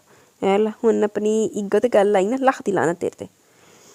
इस तहरीर में साफ जाहिर है कि मैं क्या चाहती हूँ, और अगर फिर भी तुम जानना चाहते हो तो सुनो। मेरे लिए ये नई शादी अहमियत रखती है, ना ही इससे मुतल्लिका कोई रिश्ता, और ना ही मुझे इससे कोई फ़र्क पड़ता है कि तुम दूसरी शादी करोगे। मेरी तरफ से तुम्हें इजाज़त है, तुम जितनी शादी करना चाहते हो शौक़ से करो। वो इस्तज़ाई अंदाज में बोली। एक बात तुम मेरी भी सुन लो। अव्वल तो मुझे तुम्हारी इजाज़त की ज़रूरत ही नहीं, लेकिन अब जबकि तुमने खुद मुझे इजाज़त दे दी तो सुनो। फिलहाल ना सही, लेकिन जल्दी मैं तुम्हें अपनी शादी की खुशखबरी सुनाऊँगा, तैयार है ना? उज़ैर भी पीछे हटने वालों में से ना था, बरजस्ता बोला। मैंने कहा ना कि मुझे तुम्हारी दूसरी शादी से कोई फ़र्क नहीं पड़ेगा, सो तुम बेफिक्र हो, मैं तैयार हूँ। वो संजीदा और मजबूत लहजे में बोली, लेकिन अंदर बहुत कुछ ना चाहते हुए भी टूटा था। ये तो वक्त आने पर पता चलेगा। वो तंजिया बोला। ज़ारा बगैर कोई जवाब दिए कमरे से निकल गई। उज़ैर के लिए इसका हर अंदाज़ अजीब था। कुछ देर वो खुले दरवाजे की तरफ देखता रहा, फिर खुद ही सर झटकता लेट गया। शाम के वक्त वो सबसे मिलकर गया सवाए ज़ारा के, और जहाज़ में बैठते इसने अपने दिलो दिमाग से पिछले तमाम वाक़यात और ख़ास तौर पर ज़ारा को झंझोड़ कर बाहर निकाल दिया ताकि सफ़र आराम से तय कर सके। बेटा तेन अगे जाके पता लगेगा ज़ारा कढ़नी है, जेन चुके रखनी है। कराची एयरपोर्ट पर मलिहा फराजी से रिसीव करने आई। एयरपोर्ट से घर तक का सफ़र मलिहा की कंपनी में बहुत खुशगवार गुजरा।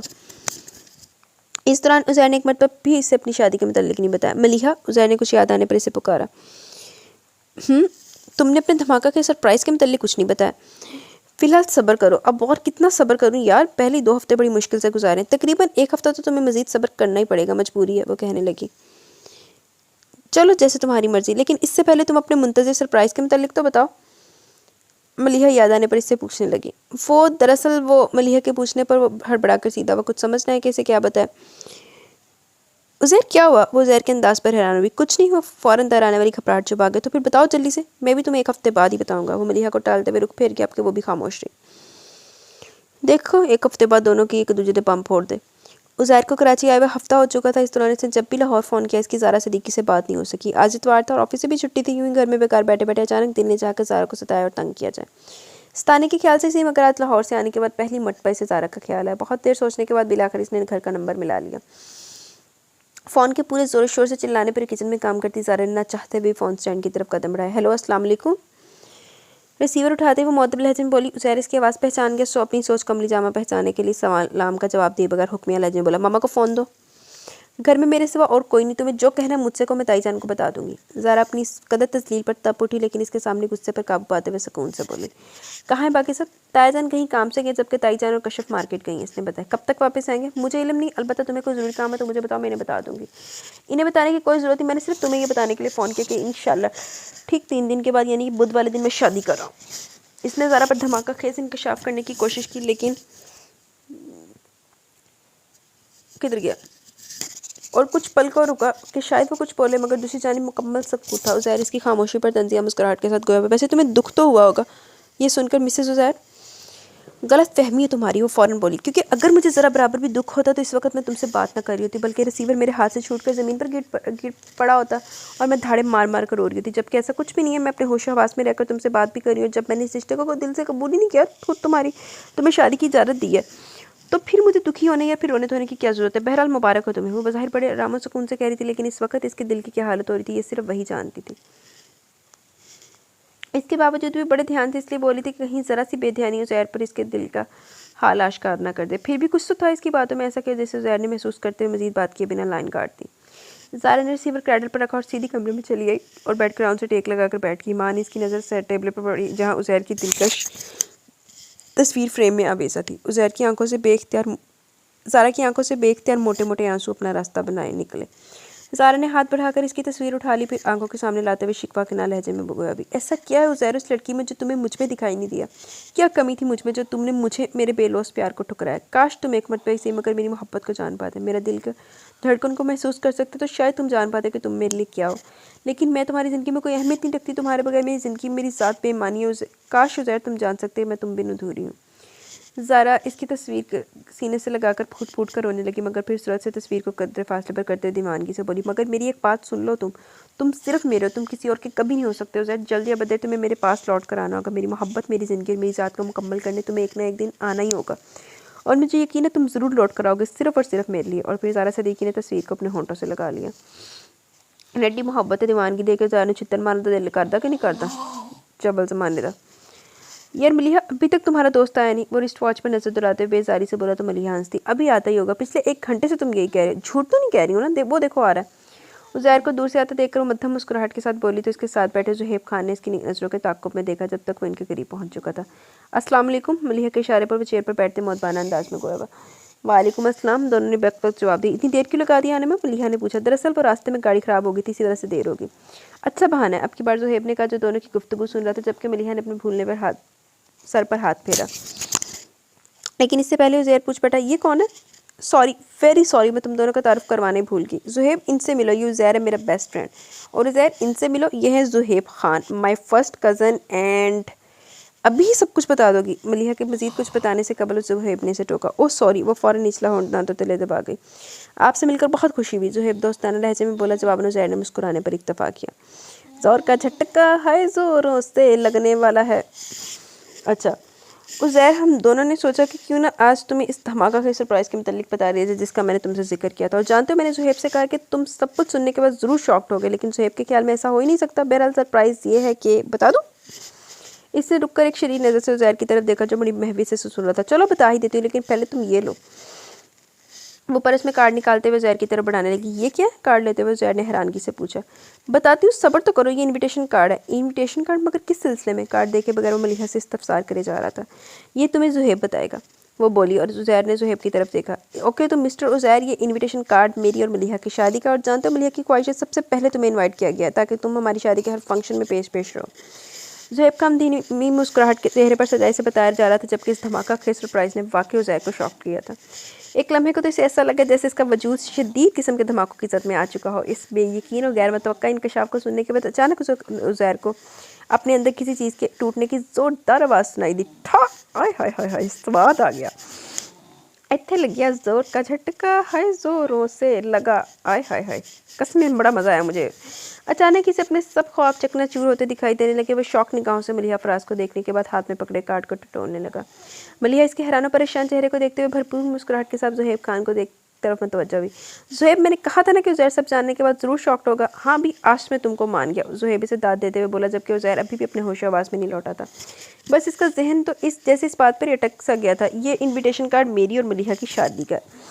होश में आ जाओ अब। मलिहा से गुमसुम देखकर इसकी आंखों के सामने हाथ हिलाते हुए बोली, तो वजह से हड़बड़ाकर सीधा वक्त कार्ड हाथ में थामे हुए इस इंकशाफ को मलाक में निकला सकता था।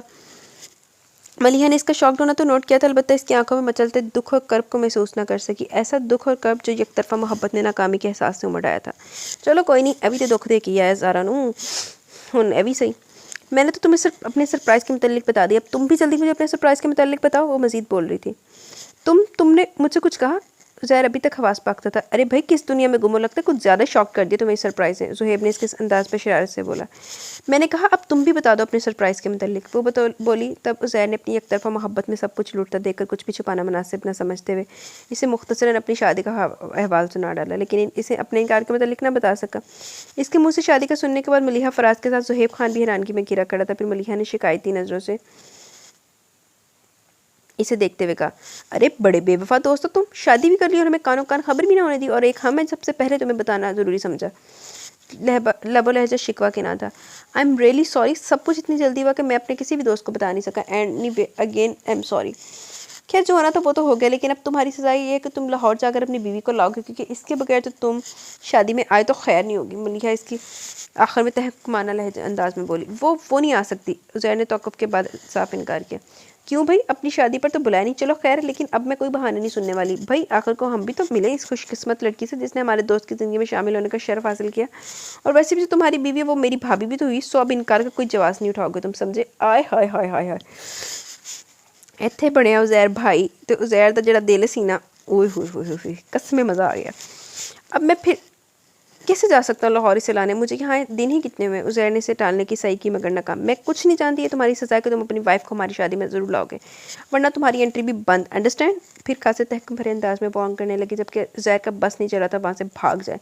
एक तो मलिहा की शादी और अपनी बर्बादी का सोचकर वो अंदर ही अंदर कुड़ रहा था, दूसरा मलिहा का बार बार ज़ारा का जिक्र छेड़ने से मुसलसल कोफत में मुब्तला किया जा रहा था, जिसके पेश नज़र उज़ैर ने ज़ारा को लाने की हामी भर ली थी। हुन जाके ज़ारा को जुतियाँ खाएगा। ये हो ही नहीं सकता, मेरी मोहब्बत किसी और की हो जाए ऐसा मुमकिन नहीं। मलिहा किसी और की हो नहीं सकती, वो सिर्फ़ और सिर्फ मेरी है। उज़ैर ज़िंदगी में कभी कुछ खो ही नहीं सकता, इसने हमेशा पाना ही सीखा, फिर वो अपनी मोहब्बत को कैसे खो सकता है। मेरी मोहब्बत में कोई कमी, कोई खोट या लालच ना थी, फिर मेरे साथ ऐसा क्यों हुआ, क्यों किस्मत में मेरे साथ ऐसा घिनौना मज़ाक किया। मैं मलिहा के बगैर कैसे जी पाऊँगा, क्यों किस्मत में जज्बात और एहसासात को बेमून किया, मुझे चाहतों के सफ़र में अकेला तन्हा क्यों करना चाहा। गाड़ी ड्राइव करते हुए ज़ाहिर बड़ी शिद्दत से सोचा जा रहा था कि अचानक किसी ख्याल के तहत जैसे इसके हवास को झटका सा लगा। अचानक गाड़ी सड़क किनारे पर रोक दी और सर स्टीयरिंग पर रखते जब ही सोचे दोबारा से आगे बढ़ी। और मैं ज़ारा के सामने, बल्कि नहीं, मुझे शायद इसकी बद्दुआ लगी है। मैंने इसे अपनाने से इनकार किया था, यकीनन इसने मुझे बद्दुआ दी होगी, इसलिए आज मेरे साथ ये सब कुछ हुआ। ये सब इसी की बद्दुआ का नतीजा है।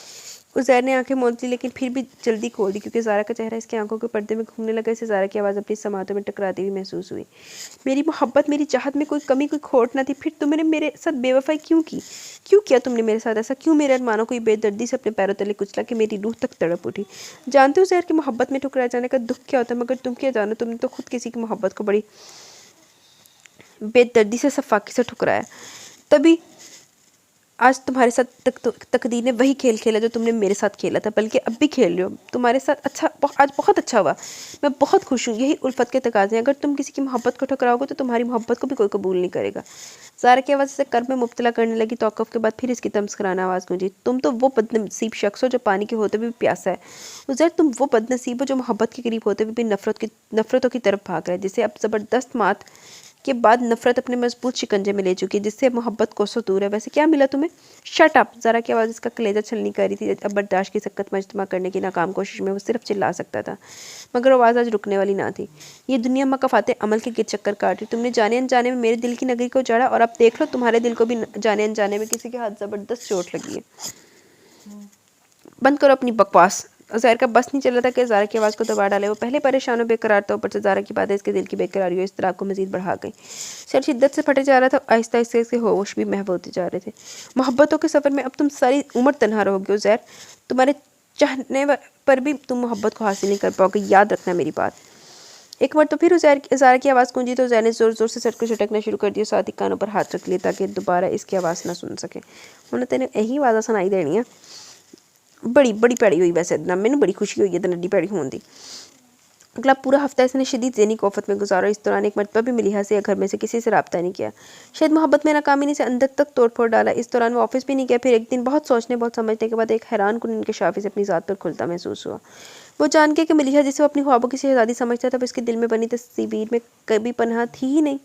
तस्वीर वाला धुंधला चेहरा मलिहा फराज का नहीं बल्कि किसी और का था। मलिहा की तरफ इसका बढ़ना मोहब्बत नहीं, महज दोस्ती थी जिसे वो जाने अनजाने में प्यार समझ बैठा था। दो और फिटे मुँह। और अब दिल में मौजूद तस्वीर में पनाह चेहरा बिल्कुल साफ शफाफ होकर इसके सामने वाज़ा था। वो चेहरा किसी और का नहीं बल्कि ज़ारा का था, और ये इंकशाफ इसके लिए बहुत हैरान कुन था। ज़हर भाई, चुल्लू पर पानी में डूब के मरना पसंद करोगे गटरों के पानी में? दफ़ा होना। जाने वो ज़ारा को कब से चाहता चला आ रहा था, मगर महज करीब होने की बिना पर वो इसके लिए अपनी चाहत को पहचान नहीं सका। इस हैरत अंगेज़ मगर खुशगवार इंकशाफ के बाद इसने ज़्यादातर अपनी सोचों को महज ज़ारा को ही पाया। उसे जितना इसे सोचता इतना ही ज़ारा के लिए मोहब्बत बड़ी शिद्दत से इसके दिल में बेतार होती चली जाती है, अपनी तमाम तर शिद्दत और ताकत के साथ। प्यार की नन्ही मुनी कॉम्प्लेक्स के 400 बिखर चुकी थी। आहिस्ता आहिस्ता तमाम करबे उल्फत के नए सफ़र के आगाज़ में ही कहीं गायब हो चुके थे। लेकिन शायद अब इसके लिए ये उल्फत का सफ़र नहायत दुश्वार था। अपनी और ज़ारा के दरमियान पिछली तमाम मुलाकातों बात और इस दौरान बढ़ती रंजिशों को मिटाने से मुश्किल बल्कि नामुमकिन दिखाई दे रहा था। मगर वो दिल से इरादा कर चुका था कि तमाम कसावतों, रंजिशों और तमाम नफरतों को मिटाने का। मलिहा के याद दिलाने पर इसने लाहौर फ़ोन करके अपनी आमद का बता दिया और वो एयरपोर्ट के बाहर खड़ा इंतजार कर रहा था। मगर 1-2 घंटे गुजरने के बावजूद भी जब कोई इसे पिक करने ना तो वो अजीब वसवसों के साथ टैक्सी के जरिए घर की तरफ रवाना हुआ। घर में भी कोई सामने मौजूद ना था, जिस पर वो खासा हैरान हुआ। कुछ देर मजीद हैरान परेशान खड़े रहने के बाद वो ज़ुबैर अहमद सदीकी के कमरे की जानिब बढ़ा। लेकिन इससे पहले कि दरवाज़ा खोलकर अंदर दाखिल होता, कमरे से आती आवाज़ों पर बाहर ही खड़ा हो गया। तुम इसे फ़ोन करके बता दो, इसे यहाँ आने की कोई ज़रूरत नहीं, इसके बगैर भी हम रह सकते हैं। ज़ुबैर अहमद सदीकी बड़े गुस्से में थे। अब तो वो आ रहा, परेशान ना हो, सब ठीक हो जाएगा। आसिया बेगम बोली। कुछ भी ठीक नहीं होने वाला, बस मैंने फैसला कर लिया, बस घर में दोबारा नहीं आएगा। 2 महीनों में ज़रा भी हमारा ख्याल ना, और शादी करके तो जैसे बीवी को भूल ही गया कि इसके भी कुछ हकूक़ हैं। इनका गुस्सा बिल्कुल भी कम नहीं हुआ था और बाहर खड़ा उज़ैर इनकी बातों को बिल्कुल भी समझ नहीं पा रहा था। कुछ देर तो बाहर हैरान परेशान खड़ा रहा, फिर सूरत से आगे बढ़कर दरवाज़ा खोला और कमरे में दाखिल हो गया। कमरे में दाखिल होते इसे जो मंजर देखने को मिला वो यकीनन इसे हैरत में मुब्तला कर गया। पूरा कमरा खूबसूरती से सजा हुआ था। सब अफराद आराम और सुकून से सोफे पर बैठे हुए थे और सब सामने पड़ी टेबल पर एक बड़ा सा केक पड़ा था। ज़ैद को देखकर सबसे बहुत बेसाख्ता कहकर लगा, ये सब क्या है? वो सबसे मिलने के बाद पूछने लगा, भैया ये सब हमारी प्लानिंग थी आपको बेवकूफ़ बनाने की, ताकि बाबा जान और मामा की शादी की 30वीं सालगिरह को याद कर बनाया जाए। लेकिन आपने जल्दबाजी दिखाते हुए ड्रॉप सीन से पहले एंट्री दे दी, कश्यप ने बताया। अच्छा, तो आप सब मुझे बेवकूफ़ समझते हैं। वैसे एक बात मैं वाकई परेशान हो गया था कि न जाने क्या बात है। एनी मामा बाबा जान, आप दोनों को बहुत बहुत मुबारकबाद। वो इनके गले लगते हुए बोला। फिर कुछ देर बाद इनके पास बैठने के बाद आराम की गर्ज से उठा। ज़ारा वहाँ मौजूद नहीं थी। उज़ैर ने इसकी कमी शिद्दत से महसूस की। मुतलाशी आंखें 400 फैलाई कमरे में गया, मगर वहाँ भी ना थी। इसे देखने की चाह में उज़ैर आराम का ख्याल भी तर्क करते हुए इसे ढूंढता किचन की तरफ चला, जहाँ कश्यप चाय बना रही थी। ज़ारा नज़र नहीं आ रही, कहाँ है वो? इसने पूछा। लहजे में ज़ारा के लिए अपनायत वाज़ह थी, जिसे कश्यप ने भी महसूस किया। इसलिए चेहरे पर मुस्कान लाते हुए शरारत से बोली, खैर तो है भैया, आज भाभी का ख्याल कैसे आ गया आपको? भाई बीवी है वो मेरी, देर से ना सही कभी ना कभी तो मुझे इसका ख्याल आना ही था। वो भी शौकी से बोला। कश्यप को ज़ारा के लिए अंदाज़ अच्छा लगा। फिर मजीद बोला, तुमने बताया नहीं कहाँ है वो? ज़ारा अपने मैके गई हुई है, इसने इतला पहुँचाई। क्यों? मेरा मतलब है कब गई? वो हैरान हुआ क्योंकि आने से कबल इसने खास ताकीद की थी वो घर में रहे, आपके आने से कुछ देर पहले। क्या कहकर गई है? उज़ैर का लहजा यकलख्ती तलख हुआ। यही कि आप जब वापस आएंगे तो वो भी वापस आ जाएगी। कश्यप बेहद संजीदा हुई, जबकि वो हैरान।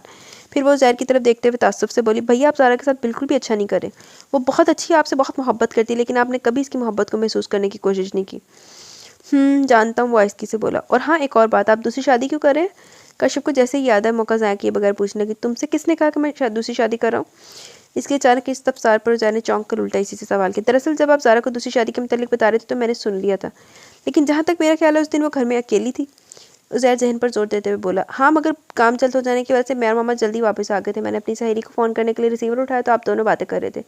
वैसे मैंने अभी किसी को बताया नहीं आपकी दूसरी शादी करने के मुतालिक। आखिर में सरगोशी आने अंदाज में बोली, बहुत बुरी बात है दूसरों की बातें सुनना।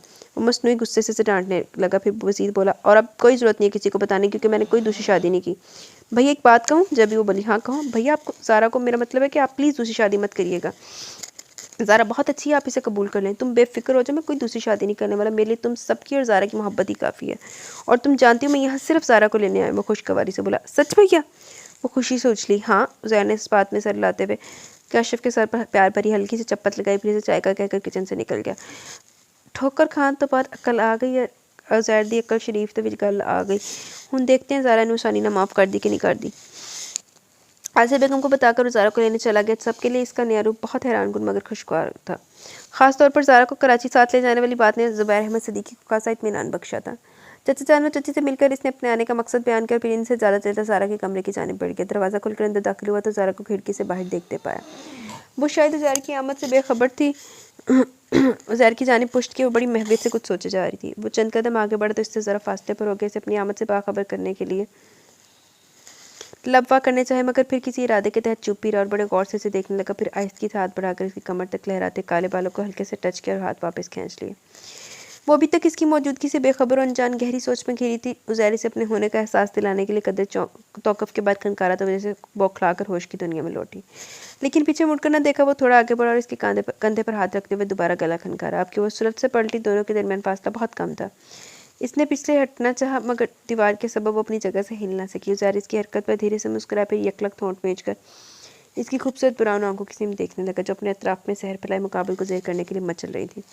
उज़ैर ने पहली मरतबा गौर से इसका मुआयना करना चाहा। गोरी चिट्टी रंगत पर पिंक होंठ बहुत जच रहे थे और इसके चेहरे की खूबसूरती को दुगना कर रहे थे। उज़ैर कुछ पल बगौर से देखता रहा, फिर दायां हाथ इसके मनमोहने मुखड़े की जानिब ले जाते हुए आगे बढ़ाया। आपके दोनों के दरमियान फासला बराए नाम था। ज़ारा से मजीद उज़ैर का कुर्ब बर्दाश्त न हुआ तो इसे दोनों हाथों से परे करते हुए गुस्से से फनकारी, ये क्या बदतमीजी, अपनी हद में रहो। उज़ैर ने इसे खामोश रहने का इशारा किया। वो हैरान हुई उज़ैर के इस वक्त कुछ होश ना था वो क्या कर रहा है। हटो पीछे, ज़ारा धीमे लफ्ज़ों में चिल्लाई। यकदम वो अपने हवास में लौटा। खुद पर थोड़ी देर पहले छाए फंसू के जहर को उसने एक लम्हे में खुद से जुदा किया। फिर बाद में खुद को नॉर्मल जाहिर करते हुए सख्त मगर गुस्सीले लहजे में बोला, जब मैंने तुमसे कहा था कि मेरे आने पर तुम घर में रहते तो फिर तुम यहाँ क्यों आई। ज़ारा को उसके यकलक बदलते रवैये पर मजीद हैरानी हुई। वो ज़ाहिर के लहजे की दरश्त की पर ना चाहते हुए भी सहम गई, लेकिन खुद को इसके सामने मजबूत और डर जाहिर करती है। तंजिया मुस्कुराहट के साथ बोली, तुम्हारा क्या ख्याल है, तुम रोकोगे और मैं रुक जाऊंगी? No never. तुम्हें याद होगा कि मैंने तुमसे कहा था कि तुम्हारी दूसरी शादी के बाद हमारे दरमियान सिर्फ और सिर्फ कागजी रिश्ता होगा। So what? वो तमस्कराना मुस्कुराई। तुम अपने जहन से इस खुशफहमी को निकाल दो, मैं तुम्हारी कोई बात मानूंगी। वो दो टोक बोली, तुम भी अपने जहन से इस बात को निकाल बाहर करो कि मैं तुम्हारी हरकत और बदतमीजी को नज़रअंदाज करके खामोश रहूँगा। उज़ैर भी इसी के अंदाज में कहता आगे बढ़ा। इशारा इसके अंदाज़े गुफ्तगू की तरफ था। फिर ज़ारा की नाजुक कलाई को अपने हाथ की मजबूत गिरफ्त में लेते हुए तहकमाना अंदाज में चिल्लाया, चलो मेरे साथ, छोड़ो मुझे। ज़ारा ने अपनी कलाई छुड़ाने की नाकाम कोशिश की। उज़ैर ने इसकी तरफ देखते हुए तंजिया मगर धीमे लहजे में कहा, मैं यहाँ तुम्हारी कोई बकवास सुनने नहीं आई। तुम्हें अभी और इसी वक्त मेरे साथ चलना होगा, वरना बस औरतें दिगर नताइज की जिम्मेदार तुम खुद होगी। मैं कहीं नहीं जाने वाली, तुम्हें जो करना कर लो। और हाँ, मैं तुम्हारी इस फजूल सी धमकी से नहीं डरने वाली। वो खुद को लापरवाह जाहिर करते हुए अटल अंदाज में बोली, जबकि हकीकतन वो दिल ही दिल में इसके गुस्से से घबरा गई थी। उज़ैर इसके अंदाज पर हंसा और हंसता ही चला गया। ज़ारा का हर लफ्ज़ हर अंदाज से महसूस कर रहा था, मैं अपनी फजूल धमकी पर अमल भी कर सकता हूँ। वो फजूल पर जोर देते हुए बोला और साथ ही इसकी कलाई एक झटके से छोड़ दी। फिर मजीद बोला, तुम मुझे ज़बरदस्ती करने पर मजबूर मत करो तो ही तुम्हारे लिए बेहतर है। अच्छा है, मैं तुम्हारे नीचे इंतज़ार करूँ, 10 मिनट के अंदर अंदर चलिए ना, वरना। वो आराम से कहता अपनी बात अधूरी छोड़कर बाहर निकल गया। इसके जाने के बाद ज़रा चंद साने बंद दरवाजे को देखती रही। फिर न जाने इसके मन में क्या है कि उठकर सामान पैक करने लगी। सामान की पैकिंग के बाद आईने के सामने खड़ी होकर एक तायराना नज़र अपने वजूद पर डाली। बाल सट के कमरे से निकलकर सीढ़ियाँ उतरते वक्त इसकी निगाह उज़ैर पर पड़ी जो होंठों पर तंजिया मुस्कुराहट से जाए इसी की तरफ देख रहा था। ज़ारा को आता देखकर जाने के लिए उठ खड़ा हुआ। फिर दोनों चचा जान और चची जान से मिलने के बाद इजाज़त लेते गाड़ी में आ बैठे। रात काफ़ी फैल चुकी थी। घर तक का फासला दोनों ने बड़ी खामोशी से तय किया। कुछ वक्त तमाम फैमिली मेम्बर्स के साथ बैठकर गुजरा, मगर कमरे में दाखिल होते उज़ैर ने दरवाज़ा लॉक करने के बाद इसकी तरफ तंज का तीर उछाला। तो मिस ज़ारा सिद्दीकी, तुम डर गई थी मेरी फजूल सी धमकी से, ना? काफ़ी कुछ फहमियाँ पाल रखी है तुमने अपने दिलो दिमाग में। मैं तुम्हारी धमकी के डर से नहीं बल्कि अपने वालिदैन की वजह से चली। अगर मुझे इनकी परवाह न होती तो मैं तुम्हारे साथ यूँ ना आती। वो बरजस्ता बोली। एला हाले ठोड़कना ठुड्डे खा के भी उज़ैर नू ना चैन नहीं आया। हाले भी अपने करतूतां दा बाज नहीं आ रहा, अपनी गंदी ज़बान नहीं रोकता पे। खुशफहमियाँ पाल किधर गई? बहरहाल जो भी हो, एक बात तो वाज़े, माँ बाप की खातिर इसी, लेकिन तुमने मेरी किसी बात से इनकार नहीं कर सकती, मेरे किसी हुक्म के खिलाफ नहीं जा सकती। ओ शट अप। वो इसे टोकी, इतनी खुशफहमी अच्छी नहीं होती। You shut up. अगर ये मेरी खुशफहमी है तो खुशफहमी है सही। मैं तुमसे ज़बरदस्ती सब कुछ करवा सकता हूँ, तुम्हारे इनकार के बावजूद किसी भी बात से रोक सकता हूँ, मगर तुम मुझे किसी भी मामले में नहीं रोक सकती, चाहने के बावजूद भी। उज़ैर खासे चैलेंजिंग अंदाज में कहता आगे बढ़ा। मसलन ज़ारा सिद्दीकी के मुँह से बेख्तियार निकला। इसने बेख्तियार कहका लगाया। मसलन, साथ ही सोचने की एक्टिंग के साथ इसके करीब हुआ। मसलन ये कि तुम मुझे कागजी रिश्ते की हदूद से आगे बढ़ने से नहीं रोक सकती। उज़ैर की आंखों में वहशत तारी होती जा रही थी। खबरदार। वो इसकी बात का मफहूम जानकर बौखलाकर पीछे हटते हुए धीमे लफ्ज़ों में चिल्लाई, पीछे हटो। हाँ, मैंने कहा ना तुम मुझे नहीं रोक सकती। इसकी आंखों में दीवानगी बढ़ती जा रही थी। खबरदार, मेरे नज़दीक मत आना, मुझे हाथ मत लगाना। ज़ारा का जिस्म खौफ से कांपने लगा। उज़ैर बगैर कुछ सुने परवाह किए बिना अगले ही लम्हों में ज़ारा को अपनी गिरफ्त में ले चुका था। कुछ पल तो ज़ारा ने अपने नाजुक वजूद को इसकी गिरफ्त से छुड़ाने की नाकाम कोशिश की, फिर मायूस होकर खुद को इसके रहमो करम पर छोड़ दिया, जबकि वो मुकम्मल तौर पर इसके शहर में खो चुका था। दौर फिट्टे मुँह तेरे लानती आदमी, हाले भी अपने करतूतां का इजहार करके उसको माफ़ी मांग के सारा कुछ सेट कर ला। ना जी, वो नहीं सेट करना। अपनी चवला मारनियाँ हाले भी ना, अपनी अना नहीं ख़त्म करना, बल्कि अपनी चवलें मारने से नहीं बाज आना। चवल जिया ज़ारा सिद्दीकी 2 दिन से मुसलसल तेज़ बुखार में तप रही थी। सबके बहुत कहने के बावजूद वो हॉस्पिटल जाने के लिए तैयार नहीं हो रही। इस दौरान उज़ैर भी परसों रात वाले वाक़े के बाद इसके सामने नहीं आया था। शर्मिंदगी और नदामत इसे ज़ारा के सामने जाने से रोक रही थी। अपनी हरकत पर इसे अफसोस हुआ। जहाँ वो 2 दिन से मुसलसल बुखार में फनक रही थी, वहीं वो भी खासा परेशान था। खुद पर हैरान था कि इस पर ऐसी कौन सी वहशत आई होगी कि वो कुछ लम्हों के लिए इसे अपने होश हवास खो बैठा था। वो जितना इस दिन के वाक़े के मुतालिक सोचता, कोफत में मुब्तला होता जाता। इसका ज़मीर हर वक़्त लानत मलामत करते से शर्मसार की जाता। अगला पूरा हफ्ता बड़ी तेज़ी से गुजरा। इस दौरान उज़ैर बिल्कुल खामोशी साधे हुए था। अलबत्ता ज़ारा इसकी तरफ उठते बैठते थे, उसका तीर चलाती, जिस पर इसे गुस्सा तो बहुत आता मगर ज़ब्त कर जाता। ज़ारा को इसकी खामोशी मज़ीद इश्तियाल अंगेज़ कर देती। उज़ैर चाहते हुए भी इसे कराची जाने की बात न कर सका, क्योंकि इसके सामने जाते हुए शर्मिंदगी में डूब जाता है। इसकी आंखों में अपने लिए नफरत देखकर कुछ भी नहीं बोल पाता। लिहाजा इसने मलिहा के 2 बार याद करवाने पर कश्यप के जरिए इस तक पैगाम भेजा तो इसने जाने से साफ इनकार कर दिया और सख्ती से मना कर दिया कि दोबारा इसके सामने इस मौजू पर बात न की जाए। लेकिन फिर सबके फोर्स करने पर मजीद इनकार न कर सकी और हाँ कह दी। कल इन दोनों की फ़्लाइट थी। जब वो सामान पैक कर रही उज़ैर कमरे में दाखिल हुआ। जब कराची में तुम्हारी दूसरी बीवी मौजूद है तो फिर मुझे अपने साथ ले जाने का क्या मकसद है? ज़रा ने इसे देखते हुए तंजिया लहजे में कहा। मकसद? हाँ, अरे मकसद है तो तभी तो मैं ले जा रहा हूँ ना। उज़ैर जो काफ़ी दिनों से उसके तंज़िया रवैये को बर्दाश्त कर रहा था, ज़बज के बावजूद भी फटपड़ा लहजे में तमस्कराना मुस्कुराहट नुमाया थी। मैं जानना चाहूँगी तुम्हारे मकसद को। ज़ारा इसकी तरफ ज़हरीली नज़रों से देखते हुए पूछने लगी। वो आराम से बोला, ज़रूरत और मजबूरी समझती तुम, बस इसी ज़रूरत की वजह से तुम्हें ले जाना पड़ा, क्योंकि मेरी दूसरी बीवी शहरबानो अपनी फैमिली के साथ अपने किसी रिश्तेदार के यहाँ गई हुई है, जिसकी वजह से मजबूरन इसकी गैर मौजूदगी में मुझे तुम्हें ले जा रहा हूँ अपने एक दोस्त की शादी में। अगर शहरबानो कराची में होती तो मैं हरगिज़ ले लेना आता। वहाँ बस इसी अंदाज में बोला। ज़ारा सिद्दीकी के चेहरे पर शहरबानों के जिक्र के साथ ही खतरनाक तासुरात उभरे थे, जिन्हें देखते उज़ैर ने खुद फर्जी कहानी बनाने पर दिल ही दिल में खुद को शाबाश दी, मगर फिर अचानक ही दिल में मौजूद ज़ारा की मोहब्बत के एहसास ने बुरी तरह शर्मिंदा कर दिया। दूर लानत है तेरे पे, लानती आदमी। क्या हो गया मुझे? क्यों मैं ज़ारा से इस तरह बात करता हूँ? आखिर में इसे बता क्यों नहीं देता कि मैंने कोई दूसरी शादी नहीं की? हाँ, ये दुरुस्त है कि मैंने इसे सोचा ज़रूर, मगर लेकिन मलिहा की शादी का सुनकर मैंने अपने मन को पूरी तरह झंझोड़ा। अपने दिल की धड़कनों में महसूस किया जिसमें सिर्फ और सिर्फ ज़ारा सिद्दीकी का नाम है। शायद मेरे दिल की धड़कन के धड़कने का मकसद ही ज़ारा ही मेरी मोहब्बत है, पहली और आखिरी, जिसे मैं महज नज़दीक होने की वजह से जान न सका। लेकिन अब मैं ज़ारा को बता दूंगा, मैं इससे मोहब्बत करता हूँ, शदीद मोहब्बत। वो दिल ही दिल में खुद से मुखातिब हुआ। ज़ारा अपने इर्द गिर्द नज़र दौड़ाते हुए उसे पुकारने लगा, मगर तब तक वो वहाँ से जा चुकी थी।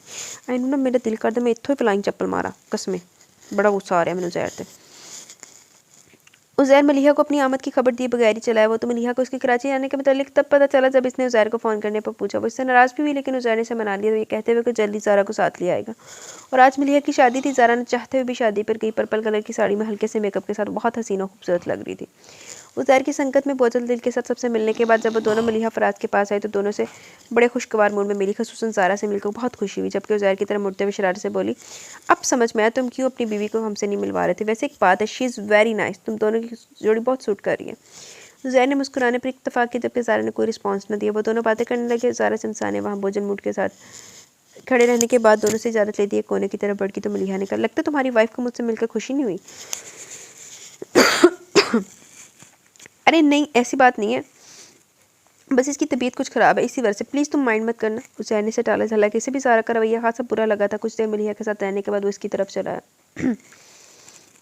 शादी के तमाम फंक्शन में बोझल दिल के साथ शामिल रात के जब दोनों घर वापस आए तो इस वक्त कोई बहस मुबासा न किया, लेकिन सुबह नाश्ते के वक्त उज़ैर ने इसकी तरफ देखते हुए गुस्सीले लहजे में कहा, तुम्हें कोई भी काम करने से पहले सोचना चाहिए वो ठीक भी है कि नहीं। कल तुम्हारी वजह से मुझे मलिहा के सामने शर्मिंदगी उठाना पड़ी। थोड़ी देर वहाँ रुक नहीं सकती थी? तुम्हारी हरकत ने मलिहा को बहुत हर्ट किया। बड़ी फिक्र है तुम्हें उसकी? जवाबन में काटता लहजे में बोली। कहना क्या चाहती हो तुम? वो तो जैसे अटका हुआ था लड़ाई के लिए, फ़ौरन फट पड़ा लहजा तलक मगर सख्त था। मैं क्या कहना चाहती हूँ? वो इस्तज़ाइया बोली, फिर यकलख्ती संजीदगी से बोलने लगी, मिस्टर उज़ैर पहले तुम मुझे ये बताओ कि तुम क्या चाहते हो? घर वालों के सामने मुझे अपने साथ ले जाने से तुम क्या साबित करना चाहते हो? यही कि तुम मर्द हो, जो चाहे कर सकते हो, किसी के भी एहसास और जज्बात से खेल सकते हो, किसी की भी इज्जत और मोहब्बत और आरज़ुओं को जब चाहो अपने पैरों तले कुचल सकते हो। लेकिन शायद तुम ये नहीं जानते कि दूसरों की क्या परेशानी है, क्या मसला इनके साथ। वो जो तुम्हारे हर अमल पर खामोश रहते। वो बात करते करते रुक गई थी, मगर जबकि आवाज़ में दर्द था, कर्ब था, जिसे उज़ैर ने भी महसूस किया। मगर इसे रोता देखकर वो गुस्सीले लहजे में चिल्लाया, मगर अब जानना चाहूँगा कि तुम्हें ऐसी कौन सी परेशानी, ऐसा कौन सा मसला तुम्हारे साथ जो तुम ये ढोंग रचा रही हो? इशारा आंसुओं की तरफ था। ज़ारा ने इसकी तरफ अफसुर्दा निगाहों से देखा, फिर आंसू को पीते हुए बोली, अपना दुख दर्द इन लोगों को बताया जाता जो हमारे दुख और दर्द को समझते हो। मेरा ख्याल है तुम इस काबिल नहीं हो कि तुमसे कुछ कहा जाए, तुम्हें समझाया जाए। तो अपनी बात मुकम्मल करके वो वहाँ रुकी नहीं थी, बल्कि एक सरसरी मगर तासुब भरी निगाह इस पर डालते हुए वहाँ से हट गई। इसके जाने के बाद उज़ैर वहीं बैठा रहा, बहुत सी सोच और ख्यालात के साथ। शाम को ज़ारा ने इसे अपने वापस आने की इत्तला दी तो वो खासा हैरान हुआ, मगर मुँह से कुछ ना बोला और अगले दिन इसके जाने का इंतज़ाम कर दिया। इसके जाने से पहले वो चाहता था कि इसे अपनी इस मोहब्बत का बता दे, लेकिन चाहने के बावजूद वो अपने अंदर इतनी हिम्मत और हौसला पैदा ना कर सका कि इसके सामने इजहार मोहब्बत कर सके। तुर फिट्टे मुँह तेरे, लानती आदमी, तो सिर्फ चित्रानी कमी है। यहाँ तक कि वो चली भी गई। उज़ैर अगर इससे बात करने की कोशिश करता भी तो ज़ारा ने सुनना गवारा ना समझा। वो जितनी देरी से गुजरते जा रहे थे, इसके ख्याल में इतनी शिद्दत से ज़ारा से मोहब्बत परवान चढ़ती जा रही थी, मगर ये मोहब्बत अपने अंदर इतना हौसला नहीं रखती थी कि अपने होने का एहसास दिला सकती। नींद तो जैसे से रूठ चुकी थी, जब भी आंखें मूंदता आंखों के सामने ज़ारा का शिकवा के ना रूठा हुआ चेहरा आ जाता। लेकिन अब भी इसने अपनी ज़िंदगी की कहानी का क्लाइमैक्स करने का पुख्ता इरादा कर लिया था। ये तुमने क्या हालत बना रखी है अपनी। पूरे 1 महीने बाद मलिहा फराज इसकी हालत देखते हुए शॉक्ड अंदाज में बोली, क्या मतलब, ठीक ही तो, मुझे क्या होना है। इसका अंदाज पूछा पूछा सा था। बदल गया तुम, कम से आईना नहीं देखा, अपनी हालत तो देखो, शेप पड़ी हुई है, आंखें ऐसी हैं कि जैसे बरसों से सोई ना हो, लबो लहजे में ना कोई ताजगी ना शोखी, तुम तो पहले वाले उज़ैर लग ही नहीं रहे, कोई मसला है। वो इसका बायोडाटा बताते हुए फ्रैंकली इस्तफसार करने लगी। उज़ैर ने सूरज से इसकी तरफ देखा, फिर नजर चुराते बोला, ये तुम्हारा वहम है, बिल्कुल ठीक हूँ, बल्कि 2 दिन से हल्का सा बुखार था, इसलिए इतना सुस्त हो गया। तुम सुनाओ, ज़ुहैब कैसे? इसने बात बदली। तुम बात बदल रहे हो उज़ैर। मलिहा इसे असल बात से हटता देखकर गूंजने लगी। मलिहा क्या हो गया तुम्हें, मैं बिल्कुल ठीक हूँ। वो ज़बरदस्ती मुस्कुराहट चेहरे पर सजाते हुए बोला, मगर वो संजीदा थी। मैं तो बिल्कुल ठीक हूँ उज़ैर, अलबत्ता तुम मुझसे कुछ छुपाने की कोशिश करे, और तुम जानते हो मैं तुम्हारी रग रग से वाकिफ़ हूँ, तुम्हारे हर दुख दर्द को समझ सकती हूँ, तो तुम बिला झिझक मुझसे अपनी परेशानी शेयर कर सकते हो, वरना मैं यही समझूंगी कि तुम मुझे अपना दोस्त नहीं समझते। मलिहा का लबो लहजा संजीदा मगर दोस्ताना था, इसी वजह से उज़ैर ने इसे मजीद कुछ छुपाए सब कुछ इसे बता दिया, सवाए इसके कि वो जिस लड़की की वजह से इसने इनकार किया था मलिहा सरफराज ही थी। फराज। मलिहा ने सब कुछ सुनने के बाद दोनों हाथों से अपना सर थामने, फिर तौक़ुफ़ के बाद बोली, शक्ल से तुम इतने बेवकूफ़ और बुज़दिल नहीं लगते जितनी बेवकूफ़ी और बुज़दिली का मुज़ाहिरा किया तुमने। क्या मतलब? वो हैरान हुआ। बहुत खूब। उसके चौंकने पर गुस्से में आगे फिर बोली, तुम्हारी बेवकूफ़ी ये कि सबसे पहले तुमने ज़ारा को अपने इनकार के मुतालिक बताकर इसके दिल में अपने लिए नफरत का बीज बोया। दूसरी बेवकूफ़ी ये कि दूसरी शादी की गलत इत्तला देकर इसके दिल में पलती नफरत को मजीद परवान चढ़ाया। तीसरी बेवकूफ़ी ये कि इसे ये ना बताया कि तुमने कोई दूसरी शादी नहीं की, और बुज़दिली ये कि इसे बेपनाह मोहब्बत के बावजूद अब तक इसे नहीं बता सके कि इसे मोहब्बत करते, और वही तुम्हारी। मलिहा प्लीज़, उज़ैर की बात काट गया, बजाय इसकी कि तुम मेरी मदद करो मुझे कोई तरीका बताओ, लेक्चर देने बैठ गई हो। उज़ैर का अंदाज़ ऐसा था कि बेख्तियार इस पर हंसी आ गई, लेकिन उज़ैर के अफसुर्दा चेहरे को देखने के बाद वो फ़ौरन अपनी हंसी को रोक गई, फिर बोली, अब तुम क्या चाहते हो? ज़ारा को अपनी मोहब्बत का यकीन दिलाना चाहता हूँ, इसे ये बताना चाहता हूँ कि मेरी पहली और आखिरी मोहब्बत सिर्फ़ और सिर्फ वही है। मेरी ज़िंदगी में कोई दूसरी लड़की आज तक नहीं आई। मैं सिर्फ अक्ती तौर पर अनजाने में किसी दोस्ती को प्यार समझ बैठा था, हालांकि मेरे दिल में तो हमेशा से वही मौजूद थी और अब भी है। वो दीवानगी के आलम में बोला, ओके फ़ाइन। वो उस बात में सर लाते हुए सोचने लगी। उसे इसके बोलने का इंतजार किया तो वो कुछ सोचने के बाद बोली, मैंने तुम्हारे मसले का हल सोच लिया। क्या? वो बेताबी से पूछने लगा। हल ये है कि तुम एक डायरी लो, इसमें सब कुछ लिख दो जो तुमने अभी मुझे बताया, खासतौर पर डायरी में अपनी मोहब्बत का जिक्र ज़्यादा से ज़्यादा करना, ताकि तुम्हारी बीवी को जल्द से जल्द तुम पर यकीन आ जाए। ओके, एक और बात, तुम्हें शायरी वगैरह आती है? मेरा मतलब है कोई गज़ल या नज़म वगैरह अगर याद हो तो वो भी डायरी में लिख लेना। वो इससे समझ आने लगी। गज़ल या नज़म लिखने से क्या होगा? वो इसकी बातों को बड़े गौर से सुनने के बाद पूछने लगा। लिसन, शायरी दिल से निकले जज्बात और एहसासात की बड़ी खूबसूरती से बयान करते मोहब्बतों के सफ़ीर होने का काम सर अंजाम देती है, और मेरे ख्याल में इज़हार मोहब्बत का सबसे बेहतरीन तरीका शायरी है। यहाँ तक तो ठीक है, मगर इसके बाद क्या करना होगा? इसने मज़ीद इस्तफसार किया। इसके बाद तुम्हें ये करना होगा कि डायरी को तकिए के नीचे रखकर खुद वहाँ से हट जाना, ताकि तुम्हारी गैर मौजूदगी में ज़ारा डायरी को आराम से पढ़ सके। जब तुम्हें मालूम हो जाए कि वो डायरी पढ़ चुके तो मौका देकर इसे मना लेना, मज़ीद देर मत करना। मलिहा के समझाने पर इसने इस बात में सर ला दिया। यकीनन मलिहा ने आज इसकी ज़िंदगी का सबसे बड़े मसले का हल पेश करने के एक मुखलिस दोस्त होने का फ़र्ज़ निभाया था। उज़ैर ने तहे दिल से इसका शुक्रिया अदा किया, फिर कुछ देर इसके साथ गुजारने के बाद इजाज़त लेता उठ खड़ा हुआ, क्योंकि इसे अब लाहौर जाना था अपनी मोहब्बत को अमर करने के लिए। तो मोहब्बत को जुतियाँ भी खाने, जुतियाँ पहनियाँ बांधियाँ थे। यार मेरे हिसाब से इसको 2-4 चंडे भी पहनी चाहिए थी। अगले ही दिन वो लाहौर पहुँच गया था। सभी इसकी अचानक आमद पर खुश थे, सवाए ज़ारा के। दोनों में बोलचाल न होने के बराबर थी। वो जो थोड़ी बहुत भी थी वो ज़ारा की तरफ से तंज की सूरत में थी। उज़ैर ने फिलहाल खामोशी तारीख की हुई थी, क्योंकि आजकल वो मलिहा फराज के कहने के मुताबिक अपनी माजी की कुछ हकीकत और कुछ झूठ का रंग दिए तहरीर कर रहा था, झूठियाँ सचियाँ लांदा पे सारियाँ बिचे। ज़ारा के लिए इसकी खामोशी हैरानकुन थी। तो डायरी तो कराची लेके जाता। और फिर एक दिन इसने डायरी मुकम्मल कर ली। जिस रात को ज़ारा की गैर मौजूदगी में इसने एक मखसूस हालत में डायरी की तकिए के नीचे रख दिया और इसके कमरे में आने से पहले सो गया। सुबह जब इसकी आँख खुली तो ज़ारा मज़े से सो रही थी। उज़ैर ने एक सरसी मगर शौक निगाह इसके मुँह ने मुखड़े पर डाली। कुछ ही देर में तैयार होकर कमरे से बाहर निकल गया। नाश्ता किया, फिर बगैर घर से ये सोचते हुए निकल गया कमरे की सफाई करते हुए ज़रूर डायरी पढ़ लेगी। रात को जब उज़ैर घर में दाखिल हुआ तो तकरीबन इस वक्त तक सब सो चुके थे। तो सीधा कमरे में जहाँ लाइट तो ऑन थी, अलबत्ता ज़ारा सो चुकी थी। एक गहरी मगर चाहत भरी नज़र ज़ारा पर डालता बेड की दूसरी साइड पर बैठ कर जूते उतारने लगा। फिर अचानक कुछ याद आने पर आगे झुककर तकिया उठाने पर इसने महसूस किया कि डायरी हमस इसी हालत में पड़ी हुई है। जिस हालत में वो रख कर गया था, जैसे साफ ज़ाहिर हो रहा था कि ज़ारा ने डायरी नहीं पढ़ी। वो खासा मायूस हुआ, फिर डायरी को दोबारा तकिए के नीचे रखने के बाद कपड़े चेंज किए बिना लाइट ऑफ करके सोने की कोशिश करने लगा। रात को देर से सोने की वजह से सुबह उज़ैर काफ़ी देर से उठा, और उठते इसने सबसे पहले अपने इतराफ़ में निगाह घुमाई जहाँ ज़ारा मौजूद ना थी। लेकिन जब वो फ्रेश होकर आया तो उसे कमरे में मौजूद पाया। बालों को सेट करते हुए इसकी नज़र ज़ारा पर टिकी हुई थी, जो इसे सिरे से इग्नोर के अपनी हथेलियों पर निगाहें जमाए बैठी थी। कमरे की फिजा में गहरे सकूत का रास्ता। उज़ैर ने तौक़ुफ़ के बाद सोफे पर बैठते हुए इसे आवाज़ दी, सुनो। दूसरी जानिब से कोई जवाब ना हुआ। दोबारा गोया, नाश्ता मिल सकता है? तो वह इसके कुछ कहने पर बोले बिना बगैर कुछ बोले कमरे से निकल गई। फिर कुछ देर बाद नाश्ते की ट्रे लिए दोबारा कमरे में दाखिल हुई। उज़ैर की पुरशौक निगाहें इसी पर मरकूज थी। ट्रे टेबल पर रखने के बाद वो मुड़ने लगी, तभी उज़ैर ने इस सरत से इसका हाथ थाम लिया। छोड़े मेरा हाथ। वो अचानक अफ्तार पर बुखला गई। मैं तुमसे कुछ कहना चाहता हूँ। ज़ारा के बरक्स वो आहिस्तगी से बोला। मुझे कुछ नहीं सुनना। इसका अंदाज जोर टोक था। हम कब तक यूँ ज़िंदगी गुजारेंगे? ज़ारा के अंदाज़ लबो लहजे को नज़रअंदाज करते हुए उसकी तरफ सवालिया नज़रों से देखने लगा। सारे इसका हाथ भी छोड़ दिया। क्या मतलब? वह हैरान हुई। तुम्हें नहीं लगता कि हम एक दूसरे से दूर होते जा रहे हैं? हमारे बीच फासले आ गए। ज़ारा के संजीदगी से बोला। ये फासले आप खुद लाए हैं। ज़ारा इसकी बात का मतलब समझ के तल्खी से तंज़ियत लहजे में बोली। और अब मैं ही इन फासलों को मिटाना चाहता हूँ। मेरी ख्वाहिश है कि तुम भी मेरा साथ दो। वो पुरुमित लहजे में इसकी तरफ बढ़ा। आपकी ये ख्वाहिश सारी उम्र ख्वाहिश ही रहेगी। तुम क्यों ऐसा कर रही हो? मैंने क्या किया? वो उल्टा फट पड़ी। उज़ैर को तमाम कोताहियों बेवफाइयाँ याद आती मन में लगी नफरत की आग भड़की थी। तुम मुझे तड़पा रही हो। और शट अप। ज़ारा को इसकी अजीबोगरीब बातों पर गुस्सा आने लगा। तुम आराम से मेरी बात नहीं सुन सकती? नहीं। साफ साफ से जवाब दिया। अब के उज़ैर कुछ ना बोला, बैठ की तरफ बढ़ा और साइड टेबल पर पड़ी घड़ी उठाई। साथ ही बड़ी महारत से तकिया परे कर दिया ताकि ज़ारा को डायरी नजर आ सके। और फिर धीमी सी मुस्कुराहट लबों पर सजाए वो कमरे से निकल गया। इसके जाने के बाद ज़ारा बेड पर आ बैठी, मगर जैसे ही इसने अपने इतराफ़ में नज़र डाली तो इसे ज़ाहिर के सहारे के नीचे डायरी नजर आई। ज़ारा हैरान हुई, फिर हाथ आगे करके डायरी उठा रही और गहरी नज़रों से डायरी को खोलकर पढ़ने बैठ गई। फिर जैसे जैसे वो डायरी पढ़ती गई तमाम हकीकतें हैरत अंगेज़ इंकशाफ की सूरत इस पर अयां होती गई। अपने लिए उज़ैर की मोहब्बत एक खुशगवार इंकशाफ थी, एक ऐसा इंकशाफ जिसकी उदासी को खुशी में बदल गया। इसके दिल में उज़ैर के लिए मौजूद तमाम कसावतों को एक पल में मिटा गया। ज़ारा को उसकी मोहब्बत का खुद ब खुद यकीन होता चला गया। खासतौर पर आखिर में लिखी गई नज़म को पढ़ने के बाद इसे अपनी मोहब्बत अपनी चाहत पर रश्क आने लगा।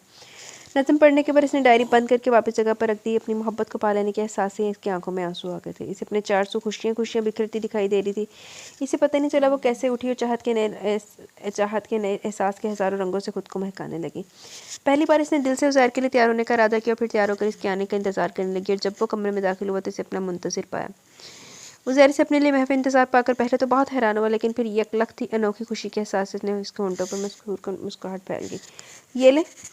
इसे अपने पास तरफ मतवज्जा पाकर ज़ारा ने डायरी की तरफ बढ़ा दी। ये तुम्हारे पास कैसे? वो मसनूई हैरत से इस्तफ़सार करने लगा कि बड़ा ड्रामेगीर आदमी है यार। ज़ारा ने ड्रामे का पता लग जाए ना तो डायरी हाथ च पढ़ा दी जो छितर पढ़ाए बे इनू। आप शायद डायरी तकिए के नीचे रखकर भूल गए थे। बोले जाता मैं इस लहजे में बोली। ज़ैर धीरे से मुस्कुराया, दिल में अपनी चालाकी पर खुश हुआ, फिर संजीदा भी हुआ। मैं नहीं जानता कि इसे पढ़ने के बाद तुम्हें मेरी मोहब्बत का यकीन आया कि नहीं, मगर मैं तुमसे ज़रूर कहना चाहूँगा कि मेरी मोहब्बत सिर्फ़ और सिर्फ तुम हो। मैं तुमसे बहुत मोहब्बत करता हूँ। मेरी मोहब्बत में कोई कमी या खोट नहीं। अलबत्ता मुझसे एक गलती ज़रूर हुई कि अब मैं इस गलती का खमियाजा भुगतने के लिए तैयार हुआ। नमर मगर संजीदगी से कहते हुए थोड़ी देर रुका, फिर मज़ीद बोला। मैं तुम्हारे प्यार को जान ही नहीं पाया और किसी और की दोस्ती को मोहब्बत समझ बैठा। हालांकि ये दिल तो सिर्फ तुम्हारे प्यार के लिए बना है। इस दिल की हर धड़कन पर तुम्हारा नाम लिखा और ताद दमे हयात लिखा रहेगा। बल्कि मेरा दिल तो धड़कता ही तुम्हारे नाम से। मैं बहुत खुश नसीब हूँ कि बहुत जल्द तुम्हारी तरफ लौटा, वरना शायद थोड़ी सी भी देर मुझे तुमसे बहुत दूर ले जाती। And Zara I am really very sorry. वो तमाम सच्चाई से कहते हुए आखिर में शर्मसार हुआ। शुक्र है माफ़ी मंगने का ख्याल भी आ गया। Sorry for what? वो चौंक कर इस्तफसार करने लगी। हुन दौर फटे मुँह तेरे थे, हाले भी तो सॉरी नहीं चाहिए। सॉरी इसलिए कि मैंने तुम्हारी मोहब्बत को जानने तुम्हें बताने में बहुत देर लगाई। वो अपना भर लहजे में गोया। मेरे नज़दीक ये बात कोई अहमियत नहीं रखती कि आपने सारे मोहब्बत करने में देर लगाई। मेरे नज़दीक आपका इकरार ज़्यादा अहमियत रखता है, क्योंकि देर से ही सही मगर आप मेरे प्यार को जान तो गए। वो नॉर्मल अंदाज में बोली। अज़ैर यकलख पुरसकून हो गया। वैसे एक बात है। इसके चेहरे पर तमानियत के रंग बिखरते देखकर ज़ारा मज़ीद बोली। क्या? वो पूछने लगा। यही कि शक्ल सूरत से आप इतने बुज़दिल और बेवकूफ़ लगते नहीं जितनी बेवकूफ़ी या बुज़दिली का मुज़ाहिरा आपने किया। लहजे में इजाज़त के साथ से शरारत भी थी। क्या मतलब? हैरान हुआ। मतलब ये कि जब आपने दूसरी शादी की नहीं तो फिर झूठ बोलने की क्या ज़रूरत थी? और ये आपकी बेवकूफ़ी और बुज़दिली इसलिए कि मुझसे मोहब्बत करने के बावजूद भी इज़हार मोहब्बत में देर लगा दी। और यही नहीं, प्लीज़ नॉट अगेन। वो बोल ही रही थी कि ज़ाहिर से टोक गया, क्योंकि इसके जहन में मिलिया फ़राज के अल्फाज गूंजने लगे जिसने तमाम सूरत हाल सुनने के बाद किए थे। क्या हुआ? ज़ारा इसके अंदाज़ पर मुतजब होकर पूछने लगी, तुम नहीं समझोगी, खैर ये बताओ तुम्हें मेरी शायरी कैसी लगी? वो बात बदलते हुए पूछ बैठा, कौन सी? वही जो डायरी में लिखी हुई है। वो तो बहुत खूबसूरत है, लेकिन वो और भी खूबसूरत हो सकती है अगर आप मुझे खुद पढ़कर सुनाएं तो। ज़ारा ने प्यार भरे अंदाज में फरमाइश की तो वह धीरे से मध्यम मुस्कुराहट के साथ गला खनकारते हुए शायराना अंदाज में शुरू हुआ। दिल से इकरार किया तेरी उल्फत का, है यही सच है यही हकीकत, था हमेशा से कायल मैं तेरी उल्फत का। ज़ारा मेरी महबूबी से सुनने जा रही थी। ज़ारा ने नज़म पढ़ने के बाद से प्यार भरी नज़रों से देखा जो अभी तक नज़म के पुरसहर तासीर में महव थी और चेहरे पर तमानी तो खुशी के रंग रक्स कर रहे थे। उज़ैर ने आगे बढ़ कर चाहत से इसे अपनी बाहों के हसार में ले लिया। ज़ारा ने अपने प्यार को पा लिया था, सो खुशी से अपना मुँह इसके कुशादा सीने में छुपा लिया। दिल वालों के लिए दिल से प्यार की आप प्यार से चाहत भरी महकारे कमरे की फ़िज़ा को मुअत्तर करने में मसरूफ़ हो चुकी थी। जी तो गाइस, कैसा लगा आपको ये खूबसूरत सा नावल? अपनी राय का ज़रूर इज़हार कीजिएगा। मुझे तो ये अच्छा लगा नावल, लेकिन ज़ैद जी थोड़ी जी और बेइज्जती होनी चाहिए सी, थोड़ी जी छितर परेड होनी चाहिए सी, लेकिन ये बड़ा ड्रामेगीर आदमी था। इन्ने ज़ारा नूं अगे ला लेता ते वो बेचारी मासूम भोली जी लग गई ओहदे अगे। लेकिन चलो कोई नहीं, बंदा सी ओहदा, माफ़ कर दिता उन्हें। लेकिन चंगियां तो ज़ैद ने कीतियां सी ना ओहदे नाल, उन्होंने चाहिए सी कि इन्हें चंगी तरह ना पहले यदि छित्रपेड़ करके फिर इसको माफ़ करती। लेकिन चलो, होता है, चलता है, नावल है। तो आपको कैसा लगा? आप भी अपनी राय का ज़रूर इज़हार कीजिएगा और मुझे इजाज़त दें। अपना बहुत सारा ख्याल रखें, दुआओं में याद रखें। अल्लाह हाफिज़।